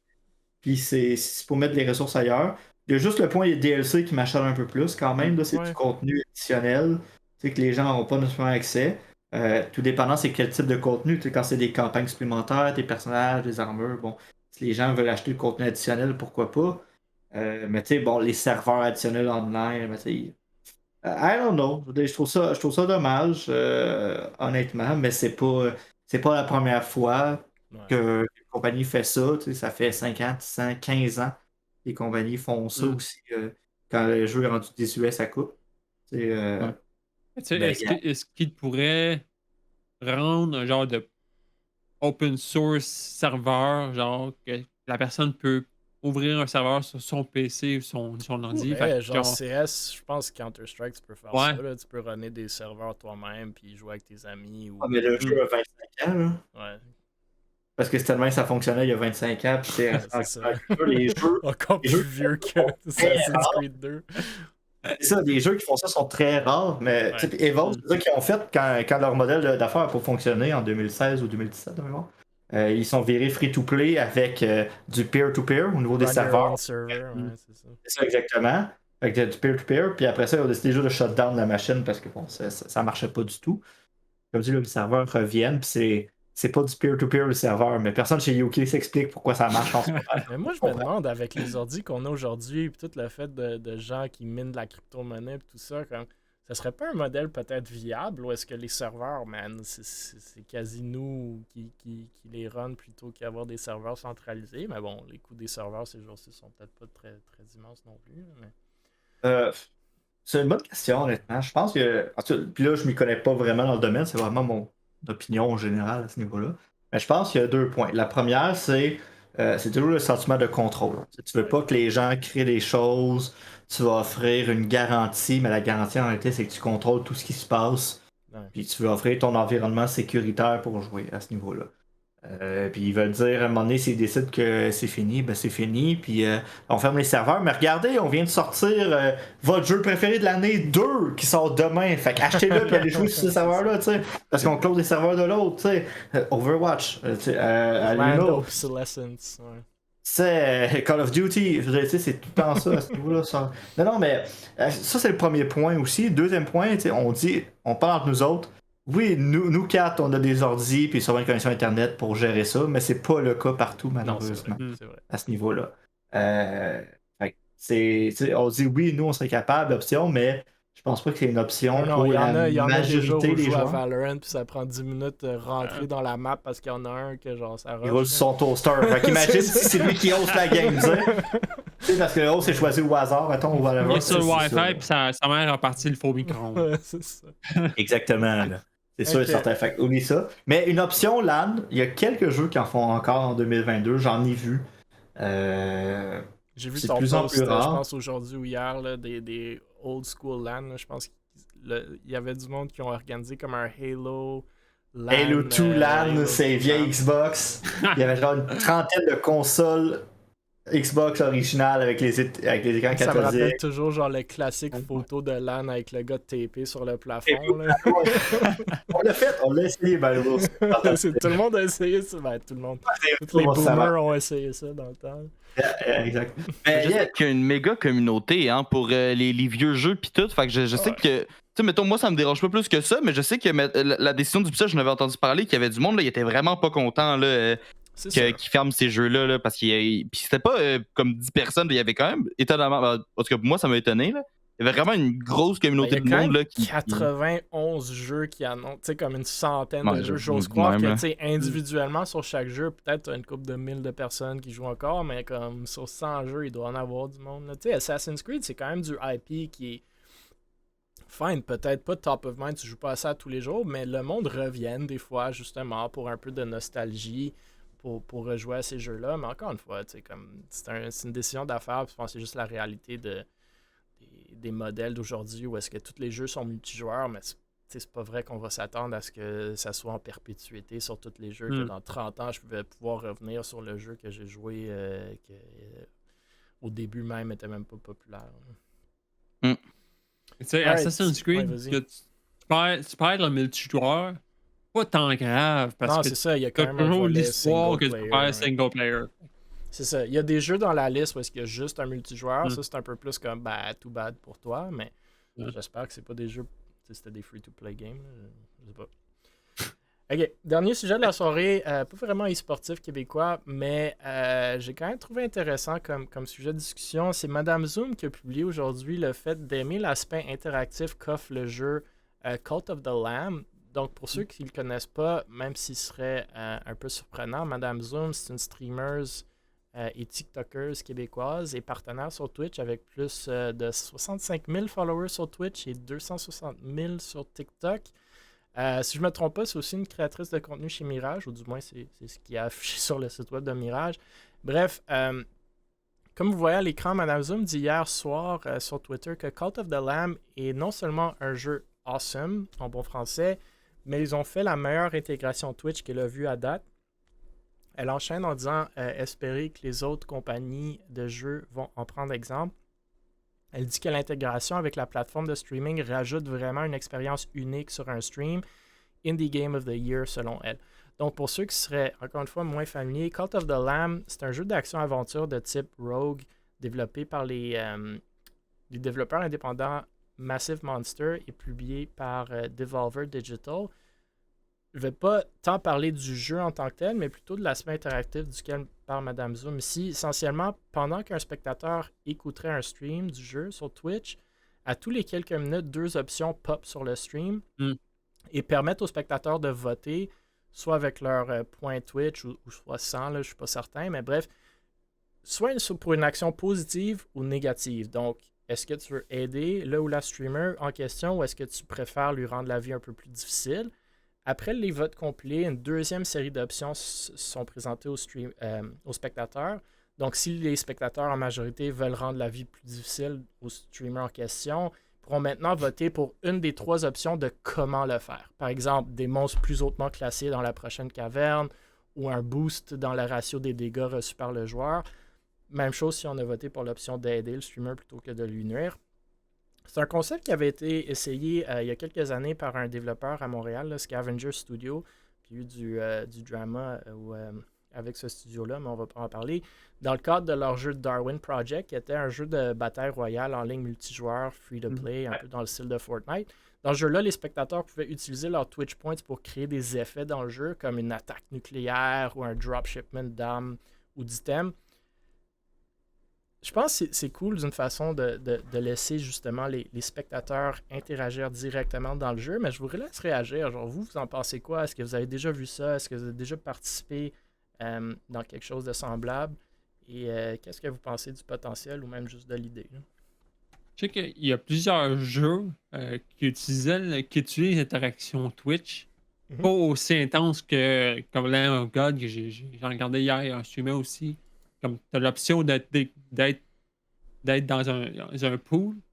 Donc, tu rentres ton nom, puis tu être choisi parmi les streamers, parmi les viewers qui ont décidé d'embarquer. Fait que là, ton nom se ramasse dans le game avec d'autres personnes. Ouais. Un des personnages de ton nom. Puis, le streamer peut interagir avec toi, puis toi, tu fais rien pantoute, tu n'as rien à faire, mais c'est cool. Les votes, le système de vote est hot. Ouais, c'est vraiment nice. Moi, j'ai joué à un seul jeu qui avait ça, puis c'était Darwin Project, justement. Ouais. Puis honnêtement, je pense que c'était un de mes jeux. Genre, je trouve ça tellement. Genre, je connais pas le drama, là, après, là, mais c'était honnêtement, ça m'a tellement fait. Il y avait sexuelle dans le développement. C'est du classique de développeur de jeux vidéo. Ça, j'étais zéro au courant, mais peu importe. C'était honnêtement un de mes jeux préférés, puis tu sais, ça l'a comme.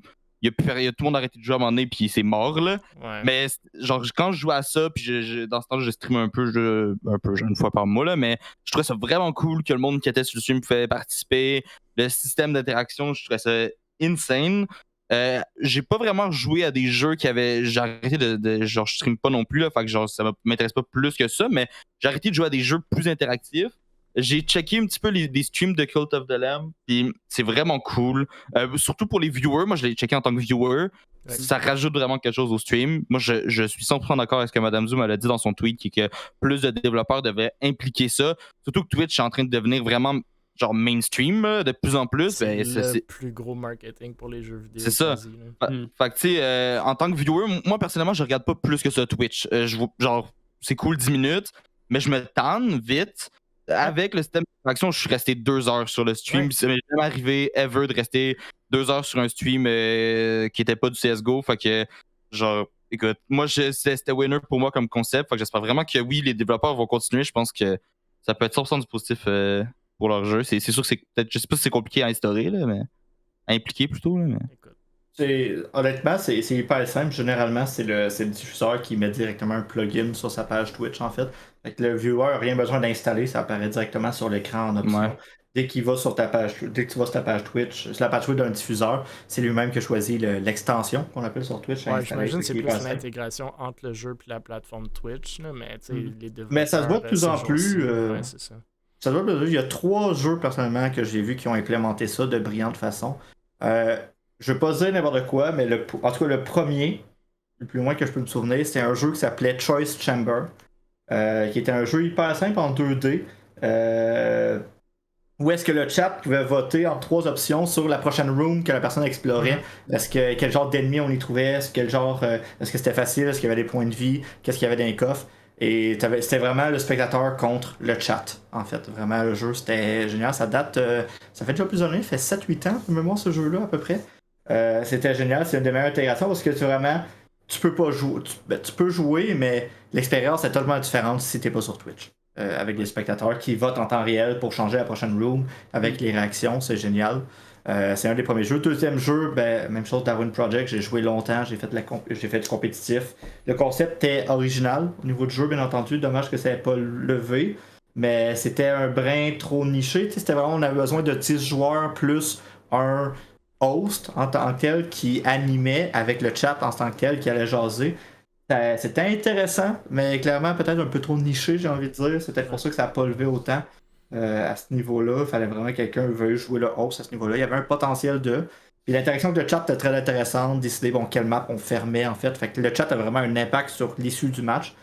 Même si des fois ça pouvait unfair pour certains gros streamers en tant que tel, vu qu'ils ont plus de viewers, soit ils peuvent tous se faire ramasser à ce niveau-là, ou au contraire tous affronter les autres joueurs. Fait que ça dépend à quel point on a une belle communauté ou non.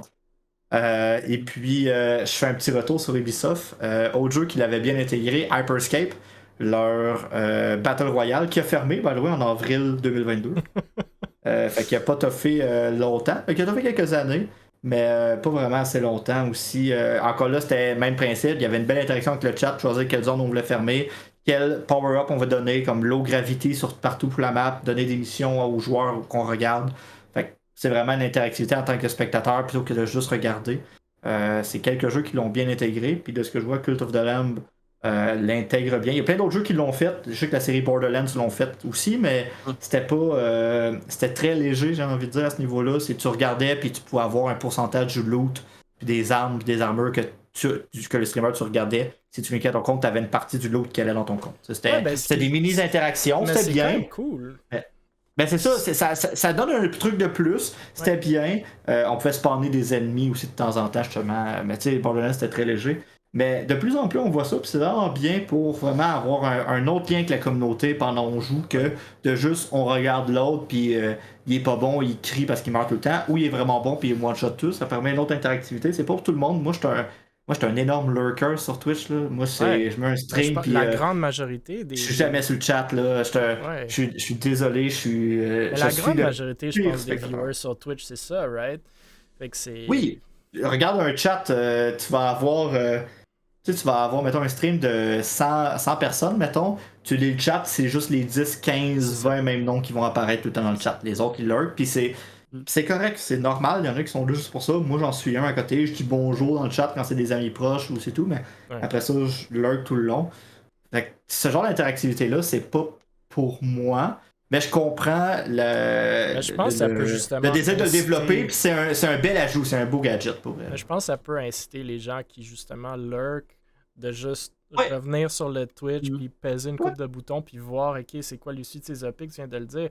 Moi aussi, je suis pas un gars qui se plug dans un Twitch, puis que je suis là pendant très longtemps, mais s'il y a une interactivité, je pense que ça peut rallonger justement ce viewing time-là. Moi, j'adore le concept d'intégration verticale, puis je l'ai même tweeté aujourd'hui. C'est l'intégration entre le développeur du jeu, la plateforme de stream, le créateur et le spectateur ou le joueur ultime. Je pense que c'est tellement une bonne idée, puis tout le monde y gagne. Tout le monde. Sans exception, tout le monde y gagne. Donc, je pense que c'est la même chose pour les organisations e-sportives, pour ramener un peu au e-sport. On le voit des jeux commencer à faire des drops dans les jeux. Tu l'as mentionné, Borderlands, mais il y en a plein d'autres qui le font dans les streams. Tu peux aller chercher des skins de tes organisations, les acheter. Il y a un pourcentage qui va à l'organisation. Des finishers, on l'a vu dans Rocket League récemment. Ça peut même être des game keys. Je pense que Valorant, c'est comme ça qu'ils l'ont fait durant la bêta pour avoir accès. Fait que tous ces genres d'intégration-là, j'adore le concept. Puis c'est clair dans ma tête qu'il faut... Si tu es un développeur de jeu aujourd'hui, comme il faut que tu aies ça en tête à quelque part. Après, comme Zopix l'a dit, c'est quoi la difficulté d'intégration? C'est quoi le budget qu'il faut mettre sur les développeurs? Je ne suis pas certain, mais si c'est élevé aujourd'hui, ça ne va pas l'être dans quelques mois ou quelques années. Puis je pense personnellement aussi que l'expérience Twitch peut être améliorée de loin. C'est une excellente plateforme, je l'adore. C'est une plateforme où est-ce que je pense le volet fort, c'est l'interactivité. Tu peux parler directement à un streamer, les regarder, avoir un certain sentiment de communauté, mais la question, c'est comment garder l'attention, comment grandir son audience. Je pense que c'est en créant justement cet engagement-là qui n'existe pas nécessairement aujourd'hui. Tu l'as dit, c'est un pourcentage minime qui vont interagir directement avec le streamer. Puis même si tu l'essayes, des fois, ton message passe inaperçu ou le gars est dans un jeu. C'est pas évident de jouer à un jeu et lire ton chat et interagir avec ton chat. Fait qu'ici, ça donne un peu l'option d'avoir une interaction, d'avoir un engagement du chat sans devoir nécessairement, puis je dis pas que les streamers devraient quand même interagir verbalement avec leur chat, mais ça donne une option d'interagir avec ton chat indirectement sans tuer ton gameplay, sans comme affecter ton gameplay en regardant à gauche, à droite. Par contre, je pense qu'il y a des limites aussi, là, comme moi, Darwin Project, j'ai beaucoup aimé le concept. J'avais une amie qui travaillait là justement sur ce volet-là. Puis je pense cet aspect-là du jeu a dû quasi être spin-out puis être vendu comme un produit différent puis laisser tomber le jeu. Parce que je pense que ces types de trucs-là n'ont pas leur place dans tous les jeux. Tu peux pas affecter un jeu comme spectateur si c'est un jeu compétitif, right? Puis Darwin Project, c'était un peu du volet Fortnite. Comme si tu veux gagner un jeu, ça peut être drôle de nuire ou d'aider ton streamer préféré, mais il y a un certain seuil de compétitivité où est-ce que ça devient impossible de le faire. Tu veux pas voir ça dans un tournoi de CS ou de Valorant où est-ce que le chat va faire comme « Ok, l'équipe à gauche, vous avez juste des couteaux. » Imagine-tu le nombre d'écrans pétés? Non, mais c'est ça. Mais il y a d'autres façons d'intégrer dans ces cas-là. Mais je pense que c'est vraiment, vraiment cool. Puis pour les créateurs de contenu, ça doit être tellement améliorer leur expérience et celle de leur fanbase quand tu cliques sur un bouton puis tu vois la réaction puis t'es comme « Ah ouais, moi j'ai contribué au fait que je t'ai vraiment aidé puis t'as été content ou contente ou je t'ai vraiment fait chier puis t'as été vraiment mécontent puis ça crée une dynamique avec ton chat, t'as des choses à dire. Des fois c'est difficile, souvent c'est difficile pour des streamers de juste parler dans le vide, répondre à des commentaires. Ici, tu as des choses auxquelles directement tu vas réagir avec ton chat. « Ah, chat, merci, vous êtes trop cool. » ou « Ah, man, chat, encore, vous me faites chier. » Comme, come on, tu sais. C'est vraiment nice. J'adore l'idée. Puis, je suis d'accord avec Mme Zoom, là, que les développeurs devraient vraiment s'y mettre là-dessus. 100%. Alright, messieurs. Ça Attends, fait le tour moi, j'ai une question avant. Sujets, mais vas-y. Non, moi, c'est la question dans le chat, là, parce que là, il me faut de la go, là. C'est important. Justement, le chat, Yes. en parlant de lisant le chat, c'est quoi? Lis la question, j'ai rien. Ah, ok, t'as posé une question. C'est toi moi, je pose une question. Ouais. T'aurais pu juste la dire verbalement. Non, mais si je l'écris comme ça, je suis sûr que j'ai une preuve, là, que... C'est bon. Que pensez-vous qui est le problème lié aux organisations qui ne durent pas au long terme et qui ferment au Québec? C'est saisonnier, donc l'été, on voit les fermetures. Tout le monde ferme l'été, c'est comme... Les gens vont cueillir des fraises, tout le monde est en vacances. C'est pour ça que les parents décident d'aller au camping puis t'as pas le choix d'y suivre parce que forcément t'as 14 ans quand tu vas dans une orgue, fait que tu peux pas gamer. Fait que faut que tu fermes l'orgue vu que tu vas au camping. Voilà. C'est premièrement. Deuxièmement, au Québec, on est juste une grosse gang d'infidèles, fait qu'on change de joueur à tous les 2 mois. Fait que ça dure pas. Puis troisièmement, c'est pas payant. Tout le monde fait ça bénévolement. C'est le fun. Mais tu sais, c'est comme. Le fun pour un moment. Après, quand ça commence à te faire chier puis coûter de l'argent, t'es comme. man, do I really need this? T'sais, ça fait 2 ans, ça avance pas, mes équipes partent, je reviens à la charge. Tu sais, comme, on va pas se cacher le fait qu'au Québec, tu regardes les organisations actuelles et historiquement, incluant les grosses, là, les Grizzlies de ce monde, il y en a pas tant qui ont rentré de l'argent. Là. Fait que, mais après, ça serait pas juste ça, justement, le problème, que genre que le standard soit que pour que tu sois considéré comme une bonne, entre gros guillemets, org au Québec, il faut que tu droppes bien du cash. Genre. Non, je pense pas que c'est ça le standard, mais est-ce que tu vas continuer en e-sport? T'sais, tu peux avoir une organisation sans dépenser de l'argent. Tu peux, mais c'est difficile de grandir. Puis je pense en toi, puis moi, même ceux qui ne rentrent pas de l'argent, ils en dépensent. Fait qu'après, t'en dépenses, même si c'est des petits montants à long terme, ça devient des montants. Les gens restent pas. Tu rentres pas d'argent, après 1 an, 2 ans, 6 mois, comme... Je comprends, c'est un side hobby, tu trouves une blonde, un chum, une job, tu commences une nouvelle... tu commences l'université, le cégep, le secondaire, whatever it is. C'est sûr. Life gets in the way, là. C'est un autre qui commence le secondaire, là, bonne chance, là, oulala. T'imagines? Qui commence tôt, ben Victoria. C'est vrai. Nova a 16 ans, 15 ans quand elle a fait ça, puis elle est rendue là. Donc, c'est possible, c'est sûr qu'il y a un challenge, là, mais c'est possible. Ouais. C'est sûr. Je fais un petit lien parce que j'ai eu un coup de vieux cette semaine. Je m'approche de mes 10 ans de carrière de commentateur de League of Legends. Puis en début 2023, en fait. Puis, tu sais, mon premier tournoi que j'ai commenté en 2013, littéralement, pour commenter ce tournoi-là, je pense que ça m'a coûté pas loin de 250 ou 300 de ma poche. Ok, juste te dire, ok? Ouais. Anecdote. Ça inclut le gaz, le transport, ramener mon ordinateur. Et j'ai encouragé le commerce qui faisait le LAN. En plus, j'ai acheté des figurines là-bas, en plus. Fait que, ça inclut ça, là. Ça m'a coûté 300$. Aujourd'hui, on demande de commenter un tournoi. les figurines là-dedans, comment? Non, genre, une figurine. Non, mais là-dessus, il y a une figurine à 50$. Je veux dire, j'ai pas acheté 300$ de figurines, on est d'accord, là? Tu sais, puis que j'ai encore. Mais tu sais, juste pour dire, tu sais, de ma poche, l'événement en tant que tel, de caster cette journée-là, m'a coûté 300$. Puis aujourd'hui, 10 ans plus tard, quand on me demande de faire du casting, ben, je fais comme combien ça paye. Puis s'il dit, ben non, c'est bénévole, ben, je fais comme demande à quelqu'un d'autre. Aujourd'hui, les priorités changent. À un moment donné, quand tu donnes, les besoins sont différents aussi. J'habitais chez papa-maman, j'allais aux études, j'allais au cégep. Mes parents m'avaient donné un char, j'avais rien à payer. Aujourd'hui, j'ai un condo, j'ai une maison. J'ai un condo, t'as une maison. Est-ce que vous voulez savoir combien on paye Firefox pour faire partie de ce podcast? Comme tous les influenceurs et les gens en graphisme, en visibilité. C'est ça. Let's go. Voilà. Non, mais c'est l'exemple qu'avec le temps, oui, tu vas t'impliquer, mais tu t'impliqueras jamais à long terme parce qu'au final, tu gagnes rien. C'est du plaisir, c'est de l'expérience, c'est le fun, mais tu y gagnes rien concrètement, à moins d'être un fan fini, mordu, à ce niveau-là, qui veut. C'est ton seul hobby, puis ça se peut, puis tant mieux, j'ai rien contre ça. Mais tu gagnes rien en tant que tel, tu sais. Je suis chanceux de dire qu'aujourd'hui, je gagne un peu ma vie grâce à ça. Mais il y a 10 ans, ça n'aurait pas été le cas. Puis je dis que ça m'a coûté 300$ le premier, les autres d'après, j'ai dépensé de l'argent. Ça m'a pris 1 an et demi à peu près avant de recevoir mon premier chèque en tant que tel d'un événement e-sport. Puis c'était symbolique, mettons, ce chèque-là. Il couvrait pas toutes les dépenses. Mais l'organisation que t'as acheté. Il venait de... Ouais. Non, puis ce chèque-là, je l'ai encore, il est encadré, je l'ai jamais encaissé. Mais c'était symbolique. On m'a payé pour faire comme un événement e-sport. Ben, ça a été vraiment long, puis c'est pas compliqué. Je me suis claqué l'aller-retour Montréal-Québec dans la même journée à midi, puis je suis revenu à 3h du matin.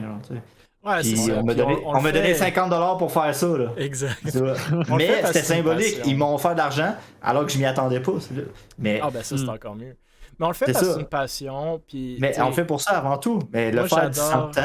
Mais il faut que ça demeure le fun. Puis c'est le jour où c'est plus le fun que t'arrêtes. Puis tu sais, moi j'adore faire Able, puis j'ai jamais voulu quitter. Mais même moi, des fois, tu sais, je me demande, my God, ok, j'en mets de la job là-dedans, puis c'est de la job, puis c'est le fun, puis j'aime ça, mais il y a quand même de la job qui est pas excessivement le fun. Après, t'es pas toujours apprécié par le monde qui rentre puis qui sort, puis c'est pas de leur faute, là, c'est correct, tout le monde passe à eux-mêmes, puis that's OK. Mais on rentre là-dedans parce qu'on est passionné du e-sport puis du gaming, mais le plus qu'on fait ça, le moins de temps qu'on a à gamer. Et, moi, je me demande des fois, au lieu de faire le podcast, puis au lieu de faire des Able, puis au lieu de, je pourrais juste gamer avec mes amis le soir au lieu de faire tout ça, puis veux pas, ça pourrait être plus le fun. Fait que, il y a ça aussi. Il faut vraiment aimer le challenge, l'entrepreneuriat derrière. Là, je parle e-sport.org, là, je parle pas nécessairement être commentateur, tout ça, mais une organisation e-sportive, c'est une business. Runner une business, c'est souvent chiant, mais il faut que tu aimes ça. Il faut que tu aies la passion d'entrepreneuriat. Il faut que tu aimes ce challenge-là, justement, de « Ah, j'ai pas l'argent, comment je vais aller chercher? Qu'est-ce que je peux faire pour grandir ma communauté? De nouveaux contenus, ici, ça. » Tu sais, ça, c'est le fun. Mais des fois, quand ça devient plus le fun, ben, tu dis, ou d'autres priorités viennent dans la vie, comme j'ai dit, chum, blonde, condo, job, école, whatever. Non, ben, n'importe quoi, tu sais. Ou même des bad luck aussi, tu sais, c'est même pas juste des nouvelles responsabilités. Des fois, t'es dans une mauvaise phase, justement, tu perds ton emploi, whatever, t'as plus le temps à investir, t'as plus le moral. Tu sais, c'est le genre de trucs qu'on fait. Yeah, exactement. Des enfants, whatever. Tu sais, les priorités changent, tu sais, avec les années. Ouais, je sais, les enfants. Des couches. Des couches. Ouais, mais c'est pas grave, t'es adoptes à 17 ans, comme ça, t'as passé la phase. C'est bon, ça. Puis après ça, tu dis t'as un an ou deux à les endurer, puis tu dis que t'as bien fait ça. À 17 ans aussi. Hein. Non, mais si t'as bien fait ça, tu skippes le moment des couches, tu as bien fait ça, ben rendu quand tu vas être vieux, ben tu vas pouvoir te reposer sur eux pour ta retraite après ça. Là. Ouais, the dream. The dream, écoute, une très bonne question, puis faites-en plus Opix, on va la reposter, puis te donner des goodies.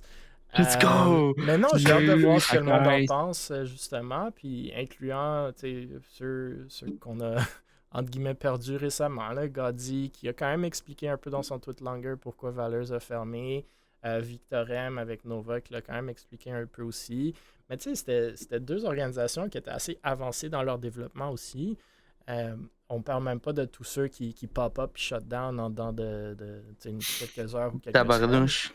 Mais moi, j'ai hâte de voir, ça va être laquelle qui va venir percer next. Moi, je compte Alpha One dans une de celles-là, même si c'était du up and down, back and forth. Mais récemment, depuis quelques mois, ils sont vraiment dans la conversation. Puis c'est très cool de le voir. Fait que j'ai hâte de voir ça va être qui les prochains. Mais il y a des beaux projets dans la scène. C'est juste, moi, je l'ai toujours dit, là, il faut, si on veut vraiment faire percer la scène, rayonner la scène, il faut perdurer dans ces projets-là, ou du moins l'essayer. Mais tu sais, comme qu'on vient de dire, il y a plein de raisons de passer à d'autres choses des fois. Là. Ouais, c'est sûr. Oh, ben merci pour des shout-out, des insultes, des insultes, oh là là. D'autres questions. Embarque-moi pas là-dedans, là. J'en ai plein. Moi, je veux faire un big shout-out à tous les cégeps qui préparent la LCSE parce que c'est la rentrée scolaire dans les cégeps d'ici une semaine ou deux. Fait que, on se prépare pour la LCSE, on est déjà sur les réunions. Fait que shout-out à tous les cégeps et à tous les coachs et à tous les joueurs et joueuses au niveau collégial qui vont participer à la LCSE cette année. Puis big insulte à Able Esports qui invite jamais de filles dans le podcast. Je sais. Oh. Hey, c'est honteux. S'il vous plaît, contactez-nous si vous voulez être sur le podcast. Moi, j'ai une liste de genre 50 gens, puis genre, je vais pas vous mentir, j'ai contact tout le temps, puis il y en a qui sont pas capables, c'est correct. Il n'y a pas assez de filles sur le podcast, il n'y a pas assez de filles dans la scène. Beaucoup des filles, malheureusement, sont pas tant intéressées de parler de e-sport, sont plus dans la création de contenu et tout ça. Mais je suis d'accord avec toi. S'il y en a qui écoutent, Pinky, viens. Tu dis que je te connais pas, je te connais. Pinky, on va faire un stream de TFT. Genre. On va parler juste de TFT ici. On se connaît pas nécessairement en personne, mais oui, je te connais absolument. Donc, si tu veux faire partie du podcast, envoie-moi un message. Comme on le dit toujours, le but premier du podcast, c'est de faire rayonner la scène, faire parler de notre scène, puis avoir le plus de monde différent, puis avec des différents points de vue qui viennent. Non seulement parce qu'eux, ils apportent un peu leur fanbase, mais aussi parce que justement, il n'y a pas juste 3-4 points de vue sur les questions, les sujets. Puis celui des Opix, on va le poster. Dites-nous ce que vous en pensez. Là. Nous, on vient de donner 2-3 semi-réponses, mais je suis sûr qu'il y a plein de monde qui ont d'autres opinions. Ça va se battre dans les commentaires. Là. Ouais. Okay. Mais je laisse ça à la blague. Là. Bon, c'est du bon. Non, mais moi, je suis pas d'accord. On va juste inviter avant de partir une guerre. J'aimerais insulter. Parce que j'ai pas dit salut à Pinky Sammy, on m'insulte de tous les côtés. C'est ça. Avec l'heure du doto, là, le pouvoir Ok, en messieurs, moi. justement, on a commencé un peu plus tard aujourd'hui. Déjà passé 10 heures, l'heure de l'Est. Donc, merci à tout le monde dans le chat. Merci à vous trois, encore une fois, de faire partie du podcast. Toujours le fun de parler à du monde qui aime la scène, de tout plein de sujets de notre scène qui nous passionne. Je pense que c'est évident rendu là. On est là tous les jeudis. Comme je vous dis, si ça vous intéresse, n'hésitez pas de nous contacter, soit si vous avez des sujets, soit si vous voulez être sur le podcast. N'hésitez pas aussi de partager, liker, vous abonner sur YouTube, Apple Podcasts, Spotify, Google Podcasts. Le plus de monde qui font ça, le plus de monde qui vont trouver le podcast, parler de notre scène et le plus ça fait rayonner tous nos projets. Et sinon, enjoy, partez vos projets, parlez-nous-en. Nous, on va en parler. On se voit tous les jeudis, mais il y a plein de choses qui se passent entre les deux. Je sais pas c'est quand le match de Vexo contre Alpha One en CS, mais allez voir sur le site web de ISC et assurez-vous de ne pas le manquer. Donc, merci messieurs et dames, et on se voit la prochaine fois. Bye! Ciao, ciao.